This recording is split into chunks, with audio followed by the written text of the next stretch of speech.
this team, we're going to stand together and fight this disease. I come this way before, travel through the open door. Circumstances navigate the path, and life happened all so fast. No, it got lonely. Sometimes you see, I know we couldn't make it. Even when I'm off beat, I still land on my feet, and nothing can shake me, cause I know life took a hold on. I never. This is where I am destined to be. I'm not ready to give up. No, I believe in the miracle of life. Life's a play for no rehearsal. Learn quickly, they'll come for your role. Games we play, can't take it personal, cause the devil is a liar. Telling you the truth, it's all in what you do. Some things you gotta do. It's right from millions. Take a second, see the blessing in it. With much expected, much is given. One to make the living, now I'm giving back to children. Never let the power come first before your happiness. Yes, you can be the best if you go the distance. Mix a little sweat with your persistence. You know that the best things are never instant. Just shine up, let them see it brilliant. Get up, open up your eyes now. It's the moment of truth. No backing down. We're bringing it tonight. Oh, for the children, it's a given. You gotta give it, be a blessing. This my personal statement. Run the game like I'm ASICS. Learn and develop patience, determined to be the greatest. Yeah, bobbing and weaving, they changing up like the seasons. Indigenous to the grind, so I do it for all my people. Jabbing the competition, back up against the ropes. You fighting for recognition, I'm fighting just to promote equality where we lacking. While cancer slowing our road, I'm confident we'll make it. We focus on common goals. Yeah, give back, give love, give inside away. Never give up, stand tall to fight another day. 2 toes, 2 feet, I stand on the ground. I'm going back soon and fight this final round. Life's a play for no rehearsal. Learn quickly, they'll come for your role. Can't take it personal, cause the devil is a lie. Telling you the truth, hey. It's all in what you do, hey. Oh. Things you gotta do,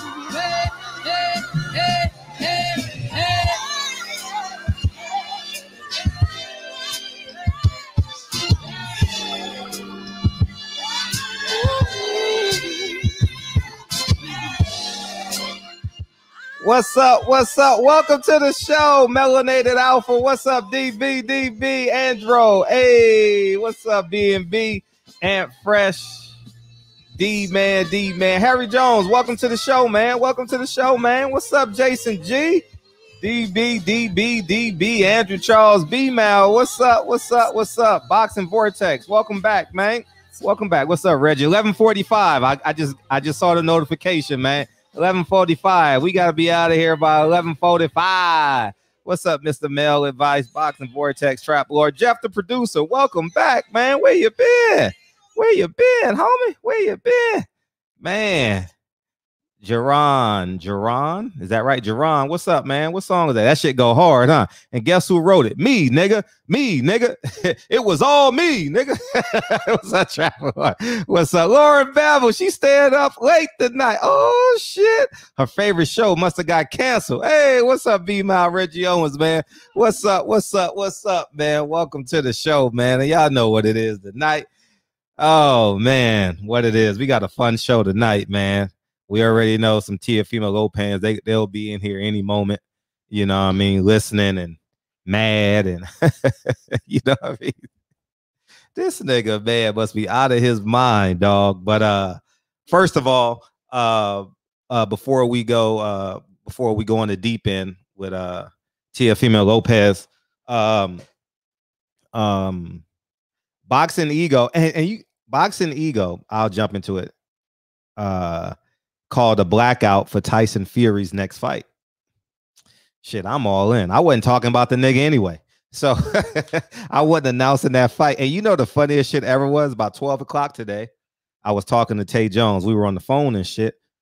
And I was like, man, I ain't talking about that nigga fight. I don't give a fuck about who he fighting. Who gives a fuck? You know what I mean? And I go home tonight about 7 o'clock, 6 o'clock. I got Boxing Ego's notification. He called him for a blackout. Shit. Boxing Ego takes the lead on. I follow Boxing Ego's lead. You know what I mean? So shit, I don't give a fuck about that fight. You know what I mean? Let that cheater do what he do. You know what I mean? Then he gonna realize how valuable the that market is. I'm with you, part 4. Fuck him. Fuck him, fuck him, fuck him. Let Tyson Fury and Teofimo Lopez go to the same mental institution. You know what I mean? I'm all for that shit. You know, but let's talk about Teofimo Lopez, man. He called Deontay Wilder the B word. And I don't know if you guys know, some of you guys may be new to me, but I don't call a man a bitch. That's the one word, because that means I got to fight him to the death. I'll never call a man a bitch. Like, no matter how angry I am, I'm not ready to fight a man to the death. You understand what I'm saying? And I think he committed the ultimate sin. And I genuinely believe he lost all his black fans. I don't think he can recover from this. You know what I mean? Fuck the emotional story. Every time that nigga is preparing for a fight, he cries and shit. You know what I mean? Have y'all noticed that? Every time the nigga's on ESPN, the nigga breaks down and cry. He don't know he's a bad fight away from committing suicide and shit. You know what I mean? Like he is the most depressing boxer probably in boxing today. You know what I mean? And I was thinking, if his dad was a crackhead, that makes him a crack baby, right? And let's call a spade a spade. His dad wasn't moving no heavy weight. He wasn't no street kingpin, no drug lord. Nigga be in jail, right? You know what I mean? This nigga was doing everything and anything to make $1. You know what I'm saying? So at the end of the day, man, they're not who they claim to be outside the ring. They're just fortunate enough that they had just enough talent to get through. And I think that he should have been canceled. And I'm gonna tell you why. People were hiding a lot of shit. You understand what I'm saying? And I think, I'm not sure, I'm not going to speak out of turn, but I was one of the few media members that spoke about his dad calling Coach K a nigga. And there was a few other media members that said, but there was a lot of media members that didn't want to talk about it. You understand what I'm saying? And I live by this. You only got one time to call me a nigga. That's it. That you can't do it a second time. You can't do it a third time. I gotta raise 2 kids, and I'm raising my son. So I got to teach him the same thing. You know what I mean? You got to live and die where you stand. And I think that because he was able to slide in, through the back door. We wouldn't let him come in through the front door, but we let him go in through the back door. And that's what happens when you let these motherfuckers come in. You know what I mean? They festate. You know what I mean? They procreate and they recreate, whatever you want to say. Tyson Fury did the same thing. You know what I mean? Deontay Wilder saved his fucking life, man. Saved his life. He was 400 pounds on coke, no money, borrowing money from Billy Joe Saunders and borrowing coke from him. You know what I mean? Having STD orgies and shit. And Deontay Wilder saved that man's life, man. You know what I mean? And that shows a lack of integrity. You know what I mean? Like, it's I don't respect that shit, man. I don't respect them. You know, I'm not saying I'm perfect with my word, but my intentions are always perfect. I'm going to come up short sometimes, but you got to hold your ground. You know what I mean? And I think Tyson Fury showed us who he was back then, and he showed us who he was now. And I think we need to treat him as such. And you know, another thing too, I'm gonna open up the phone line too. Here's what we motherfuckers need to do. And I'm gonna start this shit. I'm gonna start saying this shit every video. When you guys go to fights and when you guys go to these press conference, you know what I mean? All that shit, y'all gotta let them know how you feel. I'm not promoting violence. That's not what I'm suggesting. Because no one wants to go to jail, no one wants to do none of that shit, right? And but I am suggesting that when you talk to the fan, I mean, when you talk to these people in boxing, let them know how you feel. Like, if you're not getting the fights that you feel when you see Mauricio Sulaiman, let them know how you feel about the WBC belts. Okay, I'm not talking about like confrontations, but have a conversation with them. You know what I mean? Let them know. Let them know. You understand what I'm saying? So that's kind of what I'm on. You know what I mean? So I think that that's important, because I think now, and the business of boxing is detached from the fans. And when they detach from the fans, they tend not to care. You know what I mean? And since they're doing a whole lot of business without the fans, they're just starting to move how they want to move. You know what I'm saying? And I think we just need to remind them of the value that we possess. You know what I mean? So I think that let me get this guy out of here. So I think that that's what we need to do. So I think that's where we're at. So at the end of the day, man, we're gonna jump into this, and yeah, we're gonna jump into this shit. I'm opening up the phone lines, and yeah, let's talk about that dude. Let's talk about the crybaby. You know what I mean? I think that'll be great. So let's knock this shit. The phone lines are open, man. Welcome to the show. Oh, I got good news too. So that I'll tell you guys later on in the show. It's no reason to change the subject now. Oh yeah, Lauren Bevel. Yeah, D Hodges, man. That nigga, the king of stories, right? My gosh, D Hodges is the king of stories, man. Him and yeah. He is like the he is like the Lord of Lords, man. You know what I mean? Yeah, just keep on smacking them dudes, man. They gonna come in here, but they don't deserve to be in here, and that's what it is. Arrest the killers of Breonna Taylor. Let me give you some LA. My nigga, this is dedication. This is anti-hesitation. It's a real nigga celebration. What's up? Career. What's up, man? Nigga over here walking through the living room. See you walk on him. Shout out to Nip. Hey, man, look, I'll be saying this over and over and over again. When these dudes get in a fight and they fight somebody, and I'm talking about not really Lil G, because he don't really speak English, but we talk about Canelo, talk about Tia Female, Lomachenko, and these other dudes, who all they just weird. Mm-hmm. We have to stop saying, and I know, I'm with it. You can watch the videos I did. I don't never give these dudes respect as a man. Never. If they had a good fight, say, listen, he won the fight. But that's it. I don't give them respect as a man, because I know this kind of nature exists inside that devil. Yeah. So even if he speaks Spanish, you know what I mean? Like, yeah, he's got some African roots somewhere, but man, let's say that was 9 grandfathers ago. What was it saying? 9 dads ago. He's got my dad's nose. But, what's up, Focus Ball? Even longer than 9 generations ago. Fact. So, but I know that Spaniard blood exists in them. And they pillagers and rapists and murderers and colonizers. They filthy animals. And I know that animal exists in this devil. And they lean more towards that side, right? The needle that moves the little meters leaning towards that side, that European blood. So I know that hate exists in them, that they did everything in their power as people to hold us down and to hold us back and to see us come from nothing to see Deontay Wilder as a grown man start fighting when these dudes been fighting since they was 3 years old. Right. You get in there and he's found all the success that he's found, and still after a lot, he's still the face of boxing. You know, and Teofimo was just that, man.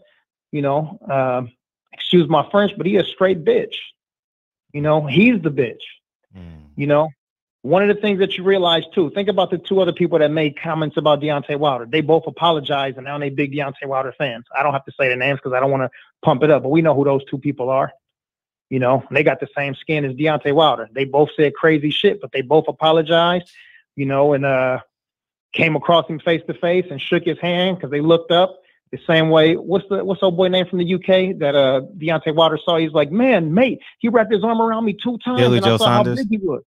There you go, Billy Ho. You know, he saw that and was like, yeah, like I'm never finna fight this dude. He a real live monster. So yeah, we got to quit saying that. Saying, you man, with all due respect, man, Canelo did get down today, though. He do got some skills, though. Like, we got to stop that goofy shit. Facts. So when these dudes fight, you won the fight, good. You won the fight. All right. So, you know, we want to see you do next. We want to see you fight against Tank. We want to see you fight against Death. Right. You know, Right. Wait another year and a half. We're going to see you fight Shakur too. Right. But outside of that, man, we're not going to give you no props, no credit, no respect. If you that big and bad, you want to move up, cool. I mean, Regis ain't the biggest name in there, but yeah, go if you want to keep moving, go and fight Regis, and then get up there and fight against EJ, fight against Sean Porter with his weird ass, fight against Bud Crawford, you know. But there's plenty. So every time they make a move, we make a move. Checkmate. Right. Gonna fall back. And really, yeah. If we will, which is probably gonna happen, ice him out. He can't get a fight. Like there's no fight he can fight. You know what I mean? Yeah. There's nothing. There's nothing he can do. You know what I mean? He's a pilgrim. You know what I mean? For the lack of a better example, there's nowhere he can go. There's no fight that they can create outside of the people they need to fight. They need to wall them out. That's why I said these guys need to fight each other. Gary Russell, Devin Haney, talk your shit, but understand what you're doing for the sport of boxing and how you're recycling and creating and also recycling the money in the community and the fans. You know what I mean? What's up, Janelle? What's up? How you feel? How you feel, Queen? So Tony Bellew, that's what it was. Not Tony Bellew. Okay, person. Okay. Tony Bellew. They're the same person at different weight classes. That's all. You know what I'm saying? Two weird ass Brits. But yeah, you're absolutely right. Yeah, look at my cousin Big Lloyd in the building. Oh, what's up, Big Lloyd? Ghetto. Yeah, okay, we got the family in here. Yeah, we already deep today, man. So yeah, let's stay on his fucking neck, on his head, you know, for Teofimo and for Tyson Fury. Facts. Both of those dudes. You know, I know some of the boxing nerds in here who just can't go a weekend without watching they boxing. Y'all got to sacrifice. Tone Brown, you know what I'm saying? I know Mir love boxing too. Like some of the brothers, man, y'all gonna have to sacrifice this one time, catch the replays on YouTube or just stream that shit. You know what I'm saying? But yeah, we gotta make the sacrifices. Don't talk about it. Don't do no videos about it. Black their ass out for real and let them see the same way how Donald Orange Creamsicle Trump and Sleepy Joe Biden got to see that when we not around, shit make a difference. Right. Facts. Super facts. Truest word spoken. Yeah. Anyway, man, I'll fall back. I'll get with you in a few seconds. Appreciate you. Yeah. All right. Peace. Yeah. So feel free to call in. Yes. So once again, we're going to black out. We're going to black out the Cheaters fight. We ain't talking about it. We ain't thinking about it. You know what I mean? December 5th, we're going to buy Earl Spence fight. Don't forget Devin and Dylan fights this Saturday. Dylan Price and Devin Haney. You know what I mean? Like, fuck them. I say fuck them. For real. You know what I mean? My nigga, this is dedication. This is anti-hesitation. It's a real nigga celebration. What's up? Yo, what up, Fred? It's Parfall. How you doing? Hey, what's up? How you feel, Mike? You got a joke for us tonight? When you get done? Nah, I don't. Oh, damn. Nah, I don't. I'm out here walking my dog, so hopefully y'all can hear me. I got on my headset. But yeah, man, fuck Teofimo. Fuck him, fuck Tyson Fury, fuck Bellew, all of them. I don't give no passes out. You know, you got one time to disrespect me. and it's gonna be handled on site. Mm. I feel like it should go like that with any of them, because the thing is, they get you comfortable, Right. and you know, before athletes or whatever, you know, whatever your profession is, you know, we men first. You know, we men first, and I got a son, and how do I look? You know, looking at my son in the face and after letting somebody disrespect me to that extent. Mm-hmm. So it's stuff like that that they got to be handled accordingly. You know, Right. I gotta smell your cologne at that point. You know, Right. you know, I got to at that point. You know, some Right. things we can talk afterwards, but Mm-hmm. you get to that extent of you know, calling the man a B word. Mm-hmm. And as you notice, I said B word because I don't talk like that. I don't either. But, I don't use that word, man. I don't have that type of energy at 43 be fighting someone to the death. You know what I mean? Hey, I'm 31, and like you said, I don't got that kind of energy. But if it came down to it, it's I'm ready to go at any point. Mm-hmm. You know, over my name. You know, my child got to live with that name. Yeah, right. You just ain't gonna be disrespecting me like that. Mm-hmm. But yeah, man, I'm just glad we got something else to talk about other than this election. Yeah, right. Yeah, right. They gonna steal this shit. This shit, they gonna steal it, win it, or take it, or all the above. You know what I mean? They gonna make sure Biden gets in there. Yeah, me too. I'm to the point, man. Just end this shit, man. Just get it over with, because Biden ain't gonna make it out anywhere. No, you know, just end it. Just end this shit. Biden won. Let's go. Fuck it. Biden won. Let's go. Let's go on to the next shit. Right. Kamala or Kamala, whatever her name is, need to start getting prepared to take over for her corny ass. Right. You know, she got identity crisis and whatnot. So big identity. All of them, man. All of them. All of them. As my boy from Jacksonville would say. You said what happened? As my boy, he calls in Jacksonville. All of them. You know what I mean? Yeah, man. So they need to get this shit over with, man, and get back to the regular schedule program. How they gonna fuck us over the next time? Mm-hmm. Right. But right. That's all I got. That's all I got, man. And salute to you and everybody in the barbershop. I'm gonna get back to my dog and appreciate you. Appreciate you. All right, all right, one. Yeah, man.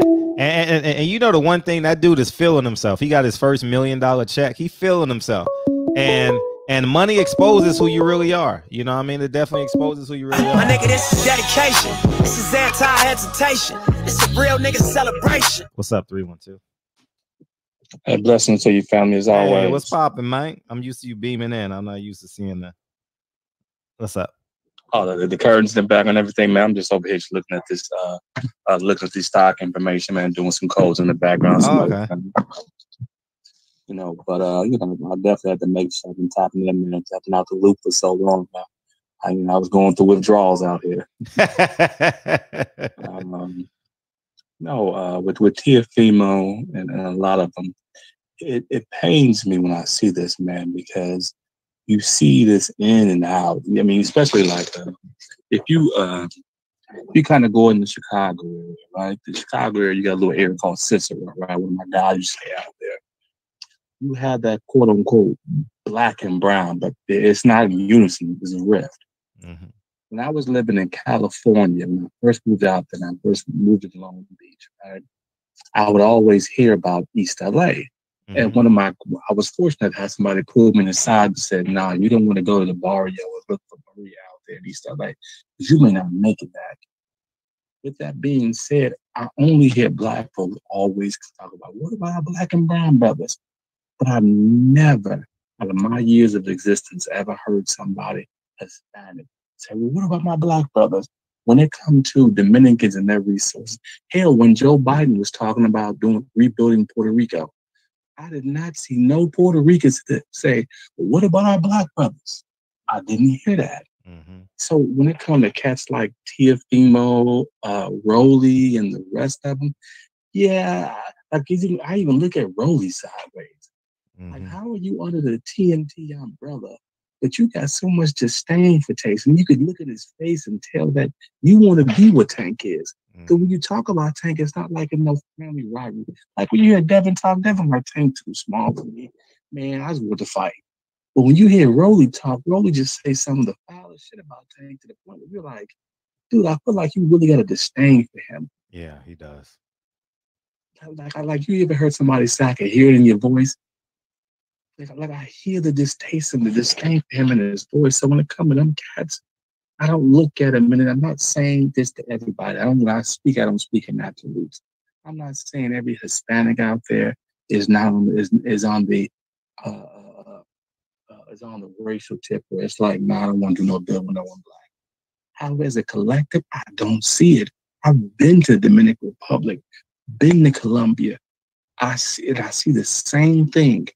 Whites at the top, the whiter, the fairer skin are Hispanics at the top. The darker ones are the most oppressed without the resources. And so when I think about that, man, it's just like culture.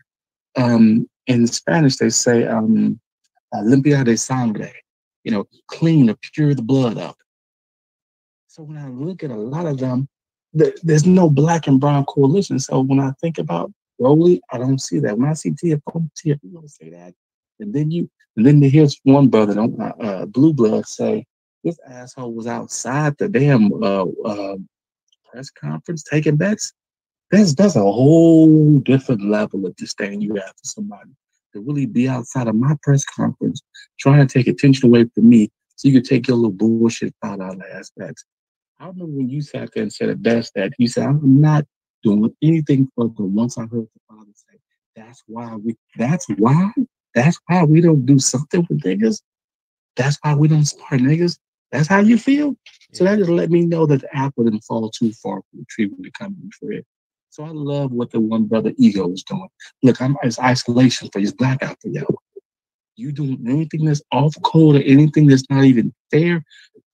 Collectively, if we talking about this as Blue Blood would say, black media rule, then we gotta treat it like that. If you do anything that goes against the code, man, we gotta isolate you. We gotta put you on Gilligan's Island, and then it's up to you to find your way back into the mainstream media. But we can't push that narrative no more. That's all I gotta say, King. I'm gonna hear what your response is. It's exactly what you were saying. You know what I mean? Yeah, we gotta go, man. It's time. It's time for us to start flexing on them. And I don't mean physically. I don't want nobody going to jail. If a fighter hits you, sue his ass. I'm telling y'all niggas, okay? Sue him. Hurt him in the pocket. You know what I mean? Get rich on him. You know what I mean? Shit. Don't, you know what I mean? Bait them into it. You know what I mean? Bait these young, dumb fighters into hitting you. You know what I mean? And sue the living shit out. If you ain't got a lawyer, call me. You know what I mean? And for real, I'm dead ass. I'm dead ass, man. And because they've been getting away with it for far too long. Far too long, man. Far too long. And it's time for us to step up.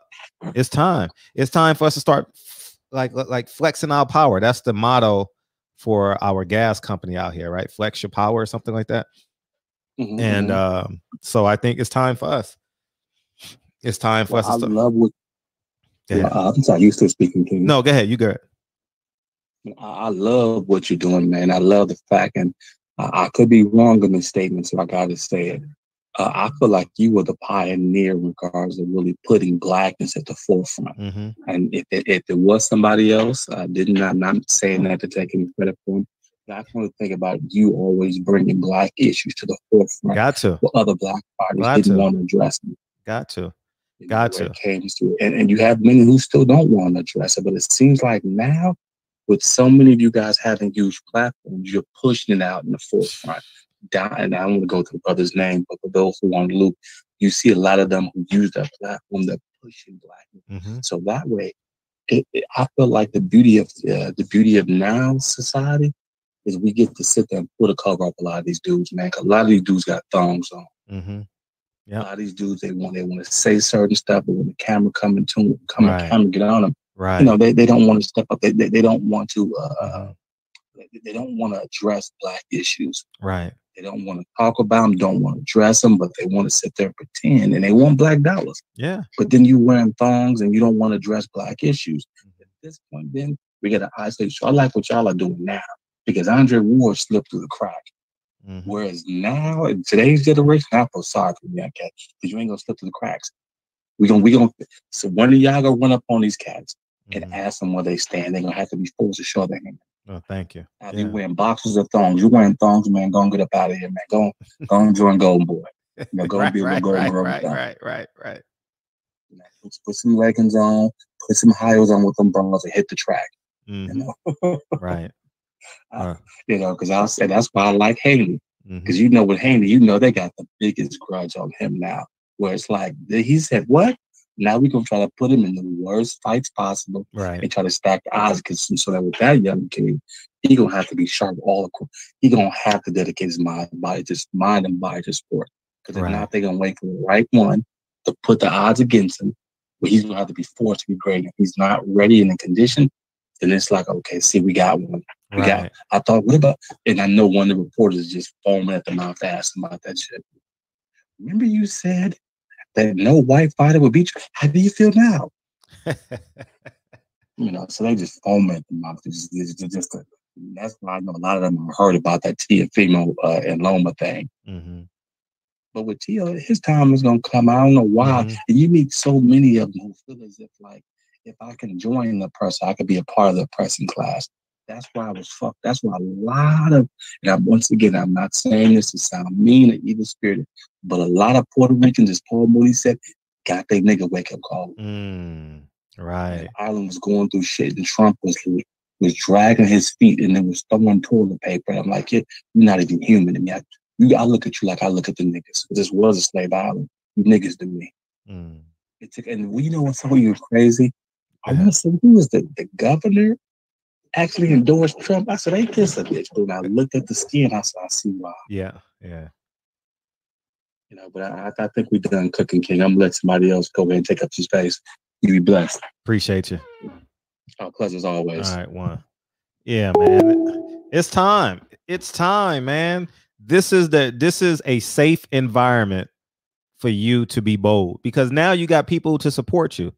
You know what I mean? Support how you feel. You can come on my channel and feel safe. You can go on Trill Boxing Talk. You can go to Champ Side. You can go to Blue Blood. You can go to Ego. Shit. I mean, like, god damn. Like, there's so many options you can go to, man. My nigga, this is dedication. This is anti-hesitation. It's a real nigga celebration. What you got? What's up, Fred? What's up, Mike? Man, this nigga T.O. What y'all call him? T.O. female? Yeah, you know who created that? You know where I heard it first? I heard that on Trill. Black Fight Fans started. I knew I heard it from somewhere. Yeah, that was him. Would he get mad and shit? T.O. female. T.O. female. Yeah, man, this nigga done lost his damn mind, bro. Dude, look, I hope and I pray, like, and you know what? Like pretty much, like, okay, like, so I had heard what you had said about the whole, like, violence talk and all that stuff like that. But I hope that motherfucking Deontay Wilder see this nigga at one of these little, like, fight events, and he don't even punch him. I just hope that he just like slap the dog shit out of him. Just slap the shit out of him. Look, man, this nigga T.O. female he done fucked up. He done literally, like, that's the worst thing you can call a nigga, man. The worst thing. The absolute worst thing. So look, just imagine that though. If Deontay Wilder had just like open palm slapped the shit out of this dude. Like, man, you talking about some funny shit. Man, but dude, I can't believe this, bro. Like, man, niggas is getting like way. People have gotten just like way too comfortable, bro. Like, and that shit is so fucking annoying. Yeah. Like this this shit just don't make no sense. Like, this don't make no sense. And what he's not really realizing isn't he like Puerto Rican or something like that? Honduran. Man, damn, he's a nigga too.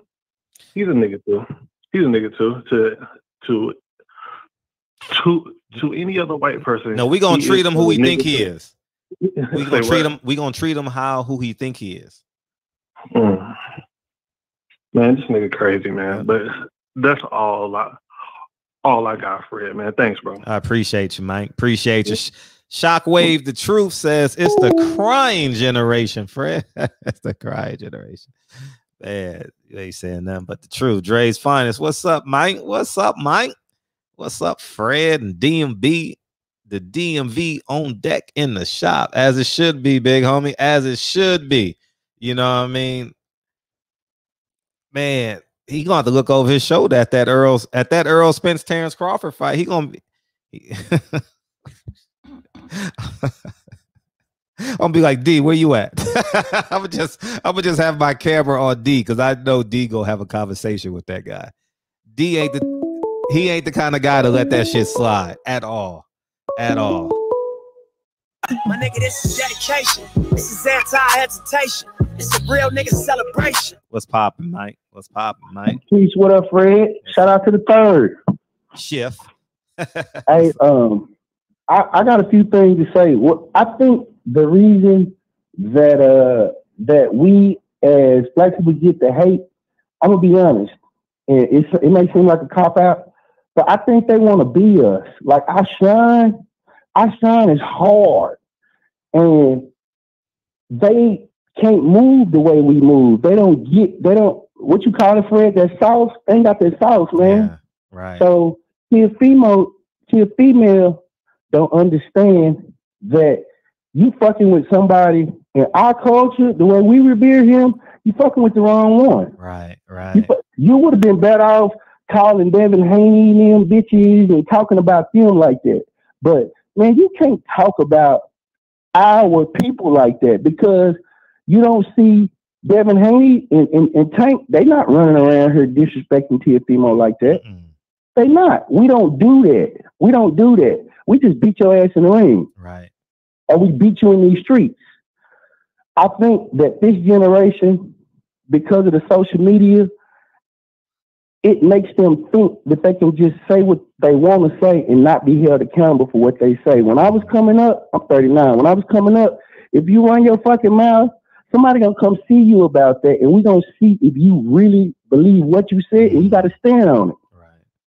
So my thing is, I don't want Wilder to put his hands on him. I want Wilder to do the same thing he did to Tony Bellew. Walk up on him and be like, all right, now what you were saying. What do you, when you see me face to face, when you see what I look like, when you look me in my eyes, I bet you won't call me a bitch. Mm-hmm. I bet you won't. I bet you won't. That's the thing that these youngsters need to be checked on. They need somebody to walk up to them in their face and show them. You can't just say what you want to say. You can, but you will be held accountable for what you said. That's the thing I think is missing in this generation, that they not used to being held accountable for what they said. They used to typing on the keyboard and giving out these little quotes. He ain't gonna see me. He's a bitch. I can say what I want to say. Nah, you cannot. Especially if you want to be part of our culture. Right. They take certain things from us. They want to take our swag. They want to dress like us. They want to be us, but then they want to talk shit about us. Now, you can't do that. You can't disrespect us. So, T.O., he knows that he got to answer for what he said. He knows that. He knows. I'm pretty sure he got a phone call or somebody told, hey, man, you got to answer for what you said. You said it. Stand on it.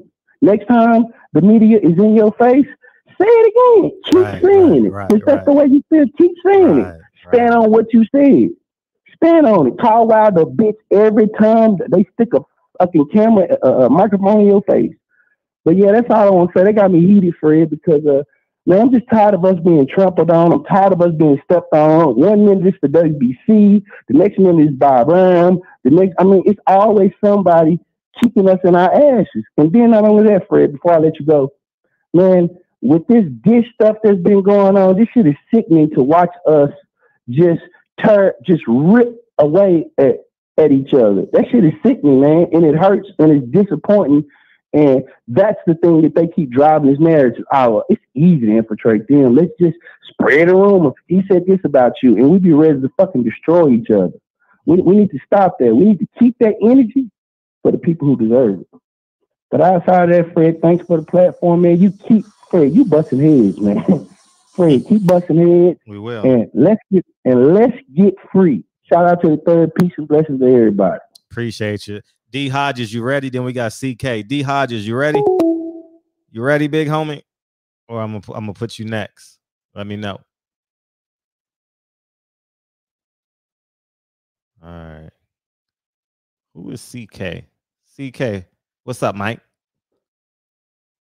I can't hear you. You gotta unmute yourself. Can you hear me? Yeah, what's up? Can you hear me now? I hear you. Okay. Hey, great show. I got to say with the facts. The facts are I put the paper on the bronze bomber in the rematch, right? Yeah. Yes. Now, all this controversy, we looking over. I want to get your opinion on the 21 pounds he put on. That was worrying me. I wanted him to come in lean and mean like the first fight. What was your opinion on that going into the fight?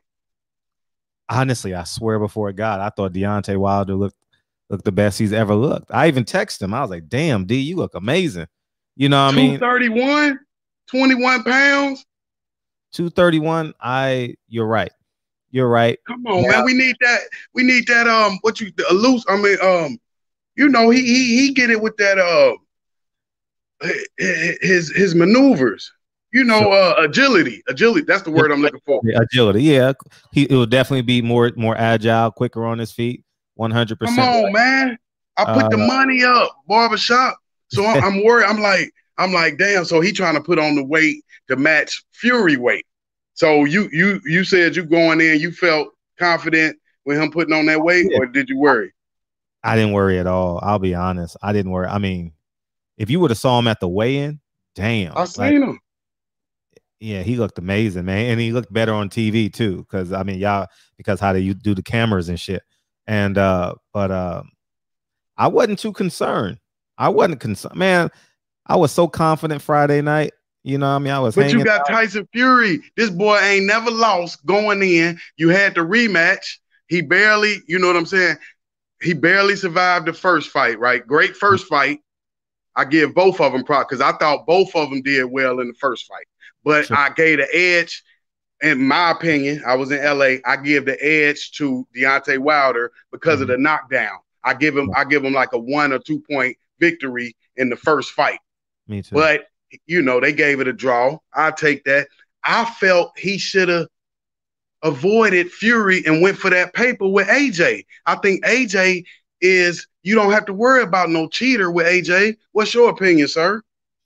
No, I'll digress and say I thought Wilder did it the way he was supposed to do it. Reason being, it was an easier fight to negotiate.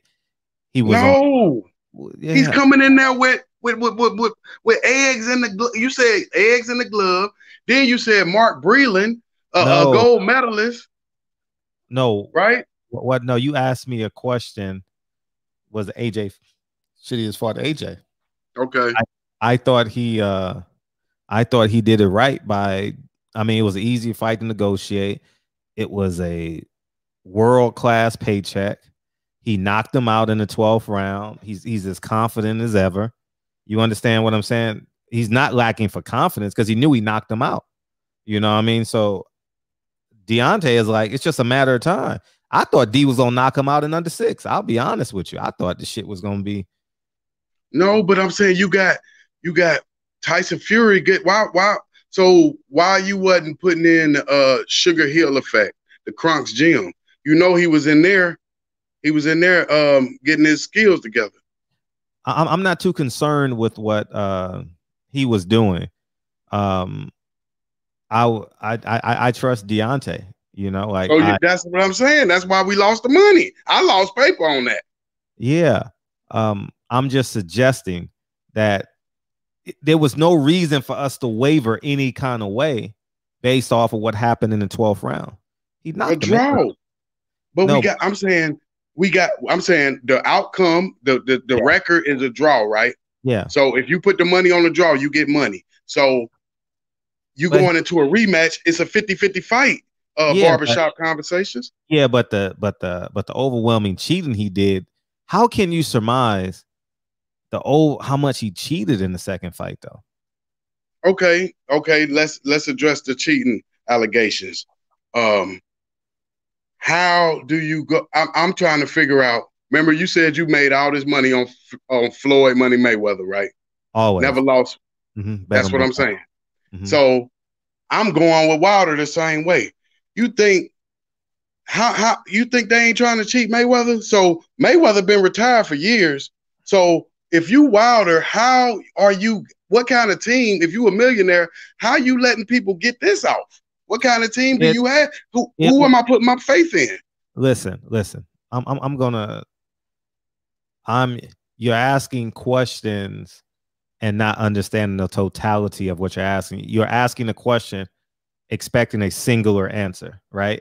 You're expecting like, what color is this? Green, right? But you're not asking like, how was the green made? How did they dye the sweater? Or if it was dyed, how did they put the logos on it? I think if Tyson Fury fights, and I spoke about this 2 weeks ago, if Tyson Fury fights December 5th, it was an inside job all the way around. And I stand. You're right. But you got to understand. Okay, I respect your opinion. No. It's no way you can get around that. No. But listen to me. I mean, I understand. I respect what you're saying. But just listen to me on this. I come from the old school, right? Just win, baby. Commitment to excellence. There is no tomorrow, so it don't matter. I don't care how you win, long as you win. If I got the money on you, so if I put that money on Tyson Fury, I'm collecting. I don't care about where's cheating. Where would I care about cheating if it's about paper? I'm glad you made that example. Right. Because that whole entire decade you're talking about, the NFL cheated for the New England Patriots, whether they was recording practices, illegal fumble, whatever you want to say. They got about 5 to 7 breaks that they shouldn't have gotten over that decade, right? And look where it got them. Yeah, but what I'm saying is, when it's all the way around, it was no way out, in my humble opinion. It was no way out. If Tyson Fury steps into that ring December 5th, from top to bottom, the fix was in. But I'm saying you got Floyd Money Mayweather, right? You're missing it. You're missing it. I'm saying the point I'm trying to get to you is if you're Deontay Wilder, you're an undefeated heavyweight American champion. You cannot afford to let somebody cheat you. So you have to pay your millions of dollars to protect your assets, protect my money, because I invested in you, Wilder. I ain't got time to be hearing that they cheated you because I lost paper. We out here fighting. We out here homeless because we betting money on you. So if you black power, like you said, how are you blaming Mark Breland? Hold on, listen to me. How are you blaming Mark Breland, but you're not blaming the white boy for checking the gloves? Why the white boy still got his job? If you so black power, he the one checking the gloves. All right, I'm gonna answer this, and I need to answer one question at a time because I first, let me get this super chat because Shockwave just dropped in another one. Shockwave, Fred, that's why I play them Latinos like I do, because they're the first chance they get to ingratiate themselves with those saltines. You know what I mean? To dive in. You're absolutely right, man. You're absolutely right. We learned that with Mikey Garcia. You know what I mean? Let me get Shockwave again. Say what you want. Feel how you feel. Floyd and his corner would have caught the BS Fury pulled. Did you see Floyd was in Tank's locker room? No slip. I mean, maybe, quite possibly, but I'm going to tell you this. Here's what I'm trying to explain to y'all. It was so many levels, in my humble opinion. It was so many levels. And I think that this is important. Do you remember the 3 questions you asked me? Because I want to answer them. Yes, sir. We got, because, man, I'm talking to the right guy, man. You intelligent, West Side representing. I love all your interviews. All right, thank you. Now ask me one question at a time, because there's no lying in the barbershop. I just want you to know that we don't lie. Okay, no lies. Okay. Ask one question. Okay. Yes. Representing Black Power. Gotcha.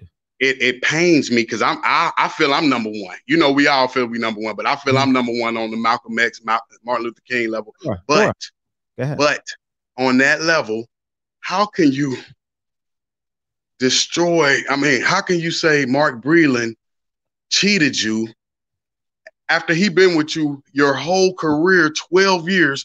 Then you gonna keep the white boy who's supposed to check the gloves when the camera went out. So you telling me the gold medalist Mark Breland from New York here's what don't deceive us, but the white boy is the angel, he's good, that's the one you're gonna keep. So now you lose credibility on your black power, Deontay Wilder.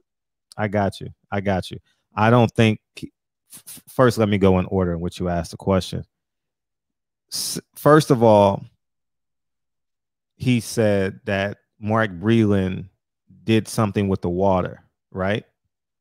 Correct. So that's apples and oranges. You understand what I'm saying? So you can't draw a parallel to Mark Breland's responsibilities and JD's responsibilities. You understand what I'm saying? Yes, sir. So he fired him on the merit that Mark Breland didn't do his job. Okay, what about 12 years? No. I'm just we're not adding emotions. We're not adding no 12-year connection. We're just gonna sentence this man on the crime that he did.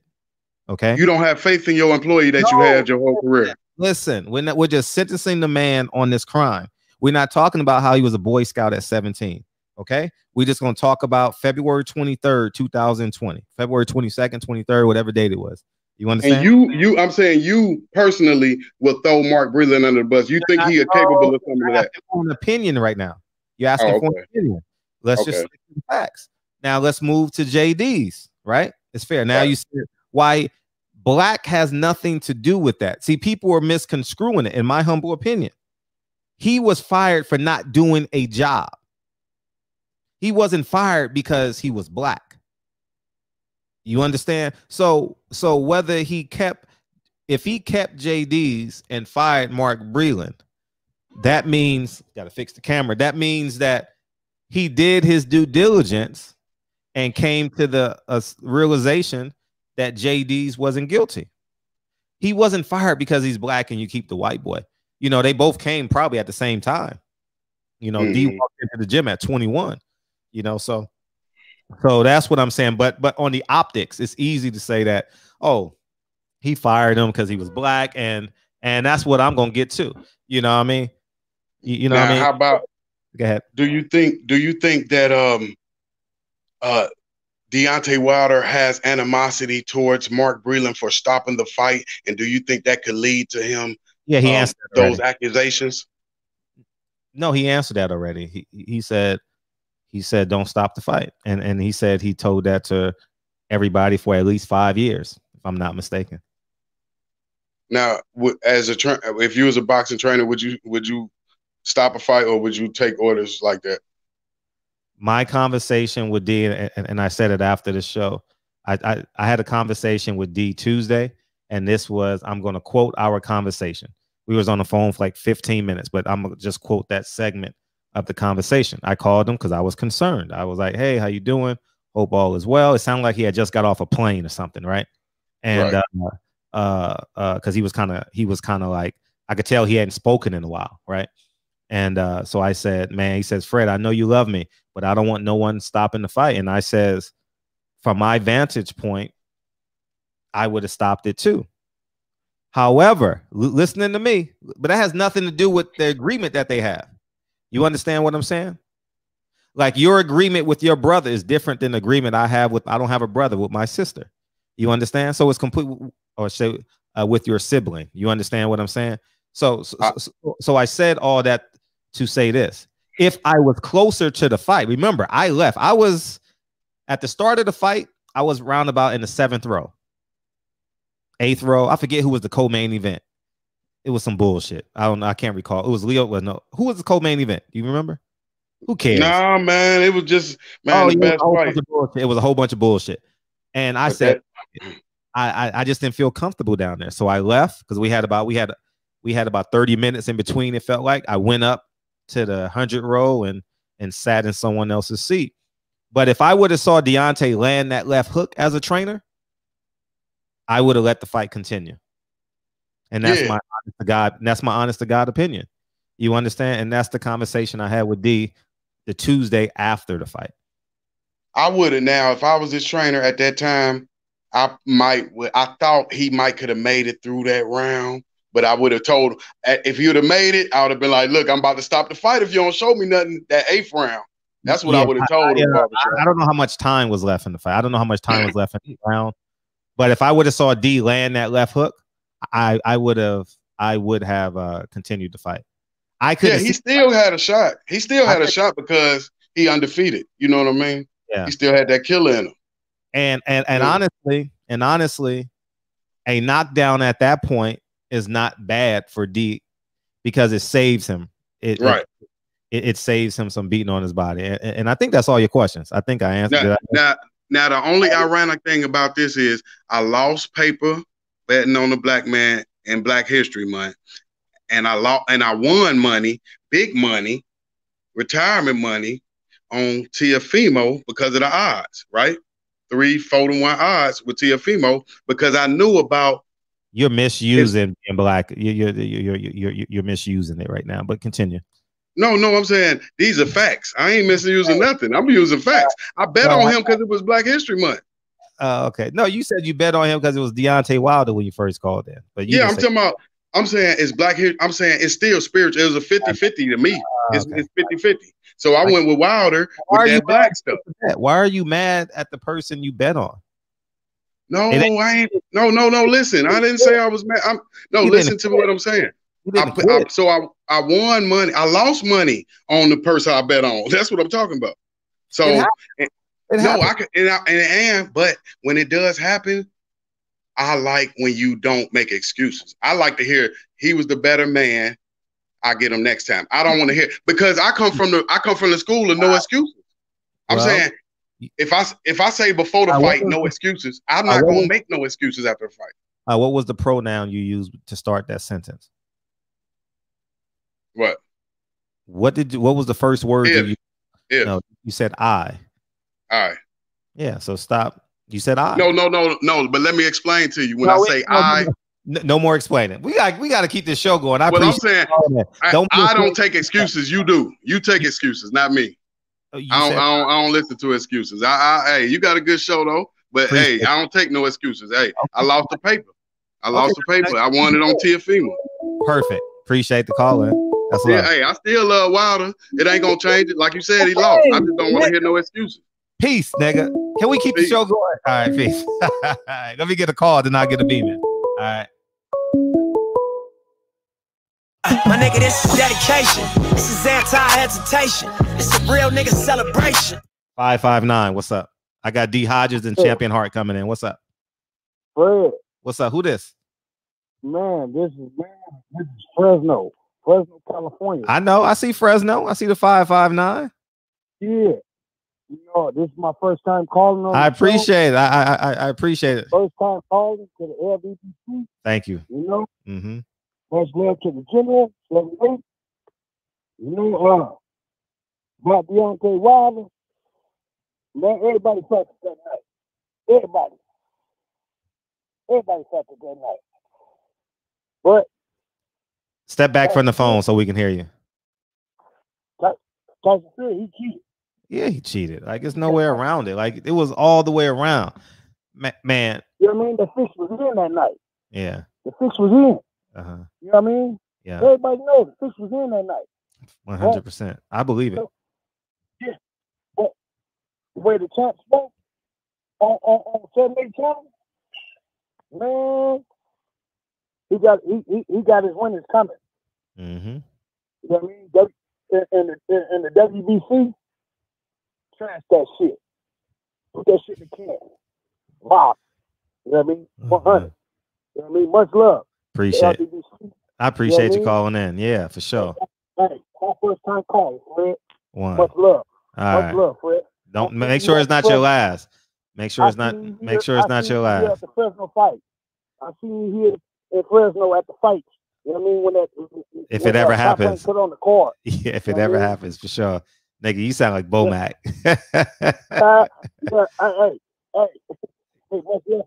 Bomac too. Yeah, for sure. Much love. Yeah, hopefully they win next week. I'll be. Man, I don't know. I mean, DJ all the way. DJ 100 all the way. You know what I mean? Mm-hmm. Much love. Appreciate you. Nigga, get off the line, nigga. Peace, nigga. But I love you, brother. All the time. Love you, brother. Love you too. Appreciate you. Yep. Keep it going. Keep it going. Keep it going. D Hodges, what's up? My nigga, this is dedication. This is anti-hesitation. It's a real nigga celebration. What's popping, Mike?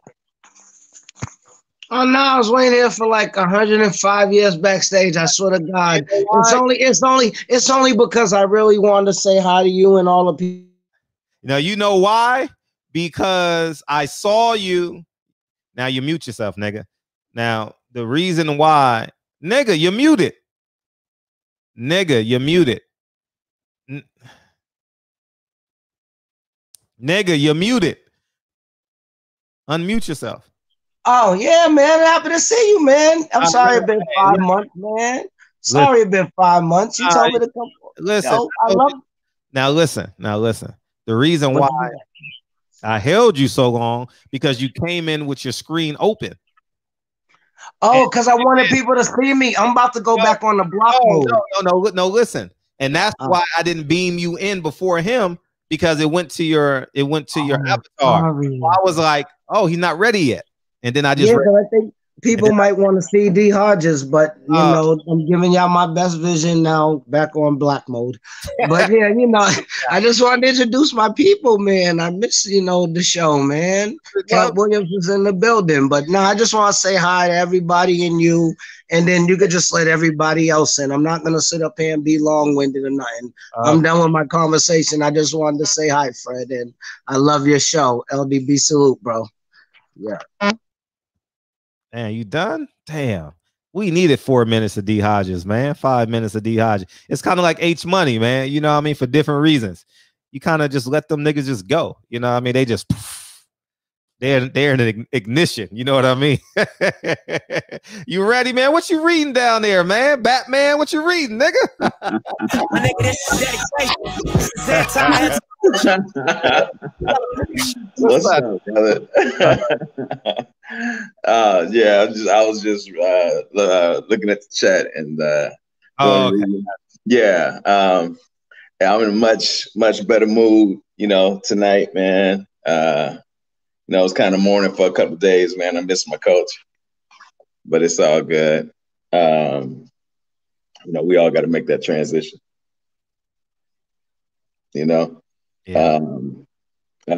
I cannot believe Telefino said that, man.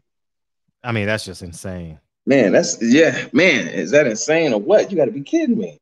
I wouldn't call you'll never catch me call a man a bitch. You'll never in my life. Never, ever. I'm gonna do it if I think a man is a bitch, I'm doing it silently. What I mean? I'm definitely doing it silently because I'm not ready to fight.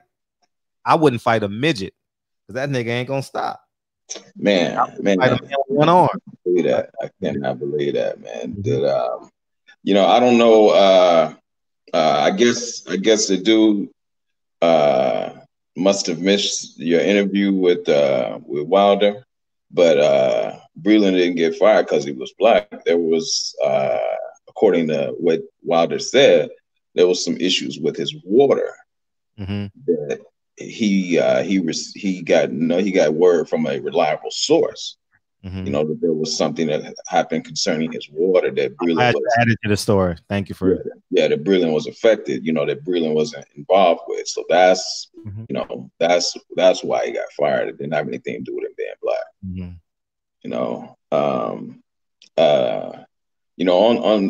Back to this fool Telefino.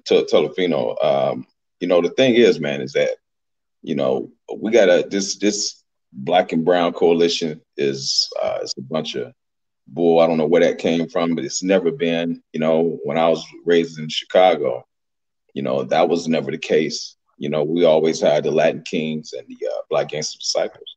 And they've been going at each other for years. I can remember we went to skating rink, and the Latin Kings surrounded the skating rink, and we had to be escorted out by police. Wow. You know what I'm saying? So I've never known this Black and Brown Coalition that everybody talks about. All I've known is that they team white supremacy until they get their nigga moment. You know, then they want to talk about, you know what I'm saying? Then they want to talk about, brother, we together. No, we not. Julio, hold your own nuts. You know, we're not together on this. You know, the thing is that, you know, they spend so much time denying their Blackness. You know, when it was over, people don't know that there were actually 2 million slaves in Mexico, you know, as opposed to the 500,000 that was in the United States. So there were more slaves in Mexico. You know, he's I'm trying to get my thoughts together. You know, what was I saying? The 2 million slaves in Mexico. Oh yeah, 2 million slaves in Mexico, and as opposed to the 500,000 in the U.S. So, you know, they've always denied their black heritage. You know, I dated a Puerto Rican sister one time, and I met her parents, and her mother was as dark as, you know, as I am, and I was like, you know, because she was telling me how her father didn't like the fact that she, you know, dated black guys. And I'm going, your mama is black. You know, I dare him. You know, he didn't want her to bring home any black guys, you know what I'm saying? But yet his wife is black, you know, because she spoke Spanish. You know what I'm saying? So right. It's crazy how, you know, how they deny, you know, their Blackness. Actually, the first president of Mexico was black, and they have these statues that they try and Spanish these statues all up to make it look like he wasn't black when he was. You know, I'm glad we got something else to talk about, because I am so tired of this political. Man, I'm just Joe Biden the keys to the White House, man. Let's go, man. If he won, exactly. Let's go and get it over.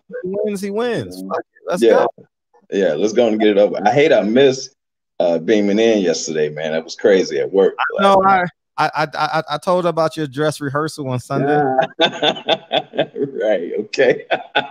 Yeah, it was crazy at work, man. But the thing is that, you know, I'm finally positioning myself to do my thing, man, with the Hot Shot Drive, and I finally got linked in with a company where I can, you know, learn the game. You know what I'm saying? Before I do my own thing, and that's what I've been trying to do, and I finally did that. So this company I'm getting ready to get with now just actually put me in that position where I can learn the game before I get my own. So it's all good now. You know, it's all good. I see everybody saying salute in the chat. You know, but yeah, man, I just wanted to come in and you know what? That cat that called in last night when he was talking about Obama denying the from Brooklyn. Yeah, I had told you many times how Obama blocked. Yeah. When I got off and I read the article, I read that article years ago. Okay. I read that article years ago. That very same article. So so it all came back to me. I had forgotten that I had read it. You know what I mean? Oh, okay. Okay. I remember when he was saying, I'm a descendant of a slave too. I remember that shit. Yeah. Okay. Yeah. I see Anne French in there. What's up, my brother? Salute to you. But yeah, man. You know, I appreciate you. Like I said, I just want to come in and speak up on that. I might be back in before I lay it down tonight, but I just want to put this out. Okay, for sure. It's your show. Cool. All right, brother. Peace, King. Yeah. Hey, Xavier. Hey, I saw Xavier earlier. You got to beam in, dog. We got to have a talk, man. Beam in, Xavier. If you still watching, if you still up in Harlem world, man, we got a lot of beam in. So y'all hang in there. All right. Hang in there. We're going to get through them right now. All right. Appreciate y'all. My nigga, this is dedication. This is anti-hesitation. It's a real nigga celebration. Let me get the super chat, man. Let me get the super chat, Pastor Paul. Pastor Paul is want to show off. He been working out. Look at her. Look at her. Look at No, her. not today. No, I ain't worked out today. Hey, nigga been working out. This nigga shirt's getting smaller and smaller. What's up, Top Wave? The truth. Now, WBC falsely accused Tank, and he going at them. Floyd not stopping Tank. Hell, WBC attacking Boxing Ego for dropping facts. You damn right. And we gonna stay on their ass. That's why I want y'all to use y'all power. Use y'all power and keep talking. You tag everybody when you post. You know what I mean? Turn me down in the background. What's up? I ain't got nothing on. Okay, go ahead.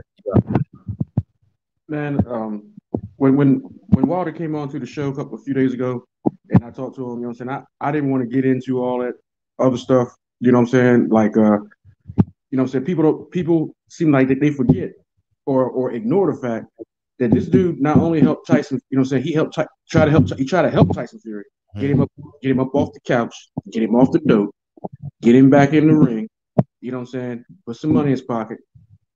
Wouldn't nobody checking for him? He can't sell a fight like he can't sell a fight unless he's fighting Wilder. No, we got to let them go through that.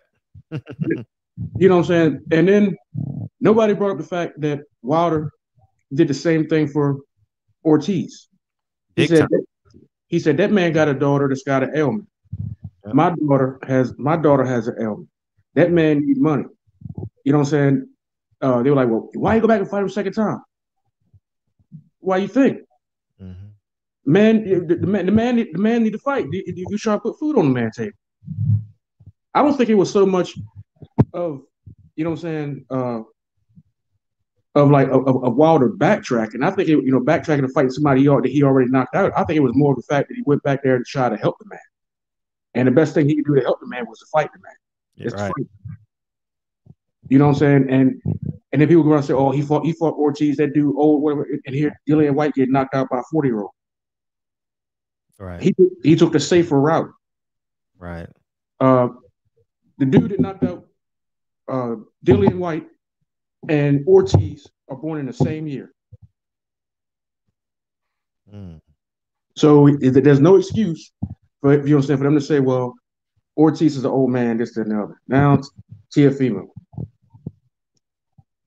That win over Lomachenko was going to his head.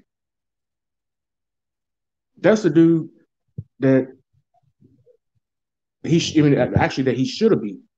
The odds were against him, but anybody in their right mind that wasn't on the Lomo hype train should have known that Teofimo, Devin Haney, or Shakur Stevenson, and maybe another year,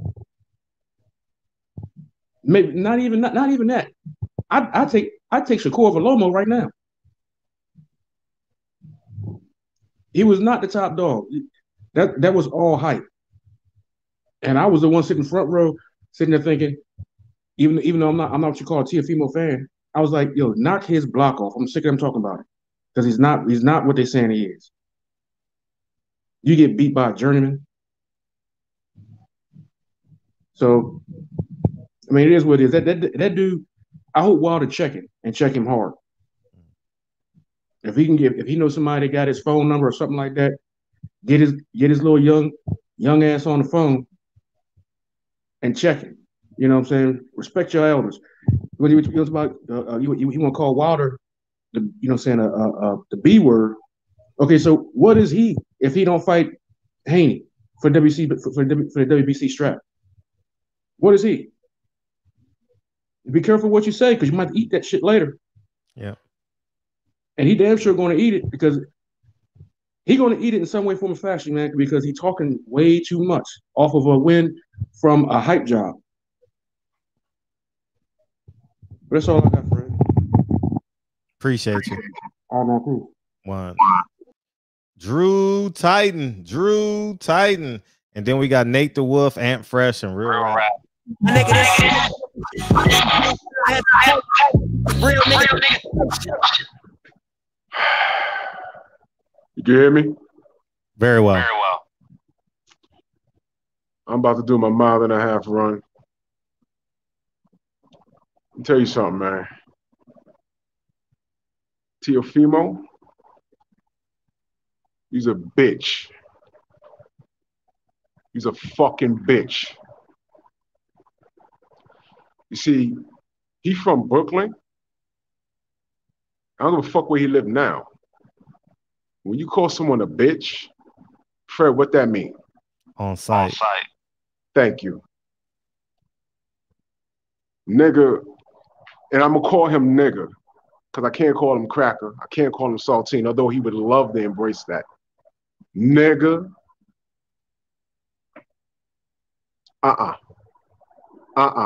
No. Nigga. No, nigga. I know a bunch of Hondurans. My color and darker. Nigga. You know what that is. But you see, he knows that there's going to be a time when he's in the same vicinity as Wilder.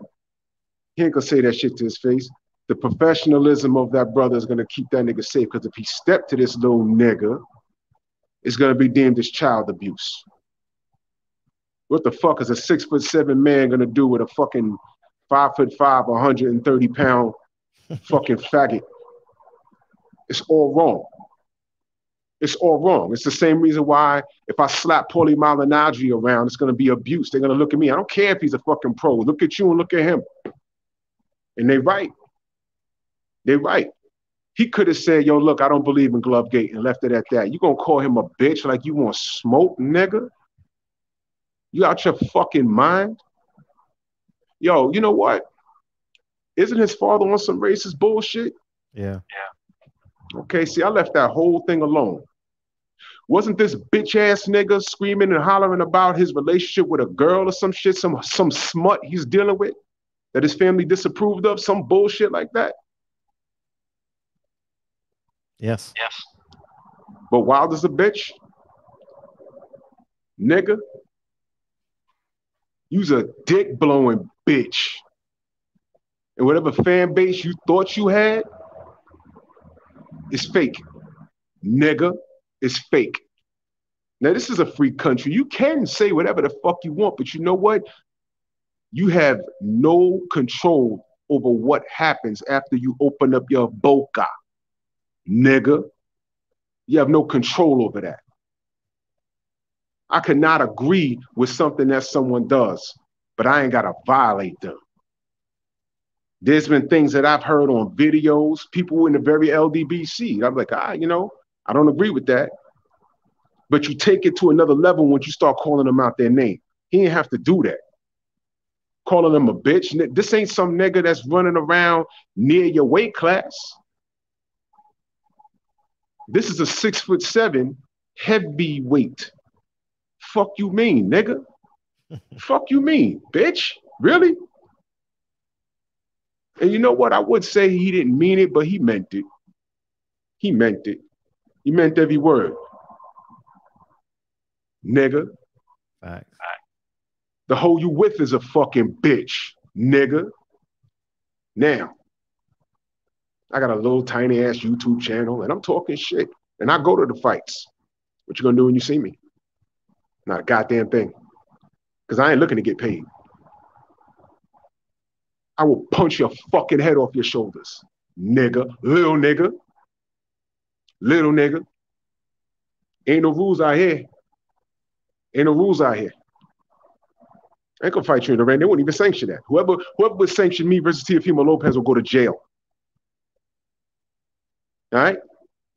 Ain't no rules out here. He ain't have to go there. You see, I'm at a point right now. See, the brother Wilder's way too nice. He's been way too nice, man. He's been way too nice. Jay, whatever. He's been mad nice. Yo, Jay, I'm gonna call you. All right. You going to work? Yeah. All right. That's my cousin.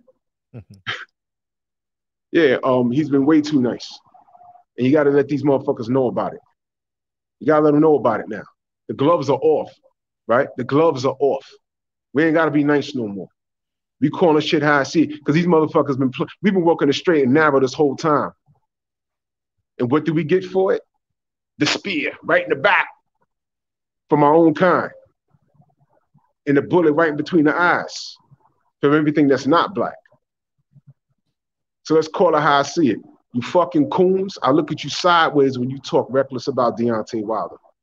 This shit is different. This ain't Floyd Mayweather. This shit is different. All right? So actually, I can call Teofimo Lopez's words actually quite typical. He showed us his ass and he gave it to us for us to kiss. Those little Instagram fans you gained after you said that shit, they're fake. Motherfucker, you better win every fight moving forward. You better go undefeated, nigga. Because now we on your bumper. Once Devin Haney takes care of what he needs to take care of, that's the direction you need to go. You are priority number one, motherfucker.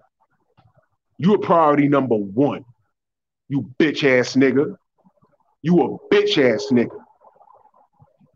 I'm not the one to say, oh, you gonna say it in my face. Motherfucker, I swear on God, I say it in front of your whole goddamn bloodline's face.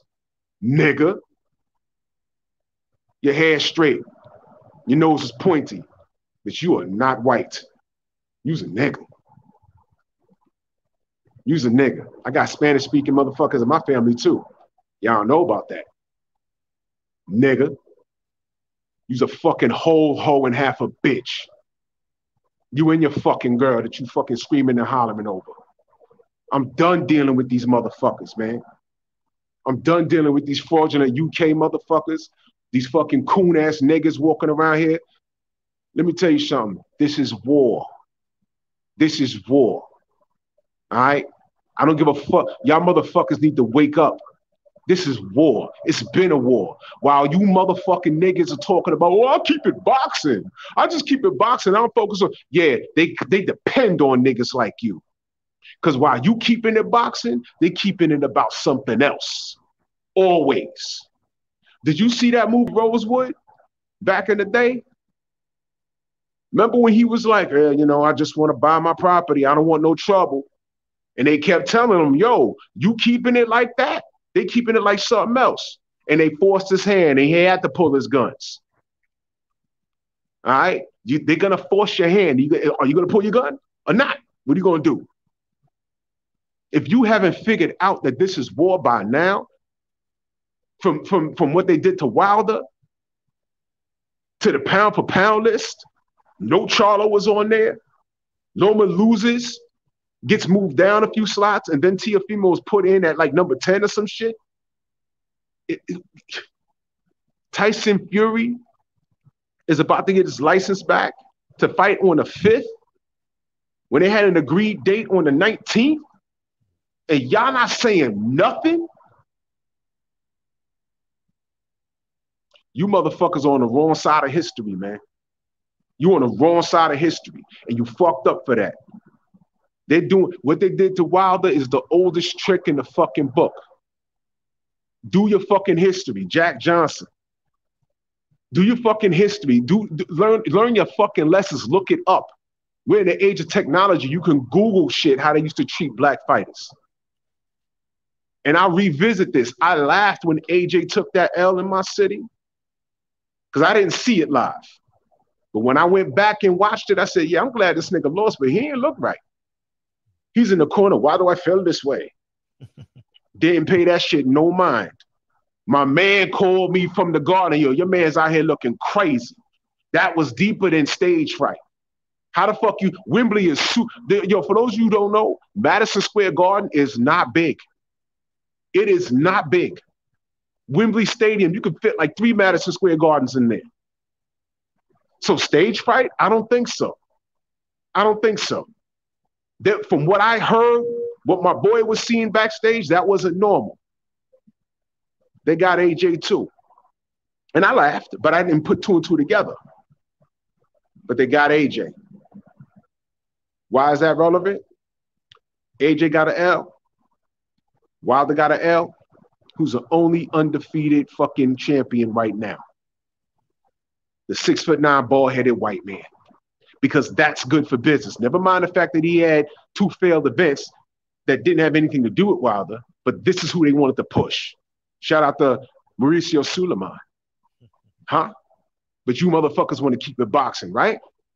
right? You want to keep it boxing? Wake the fuck up, you stupid motherfuckers. You dumb asses.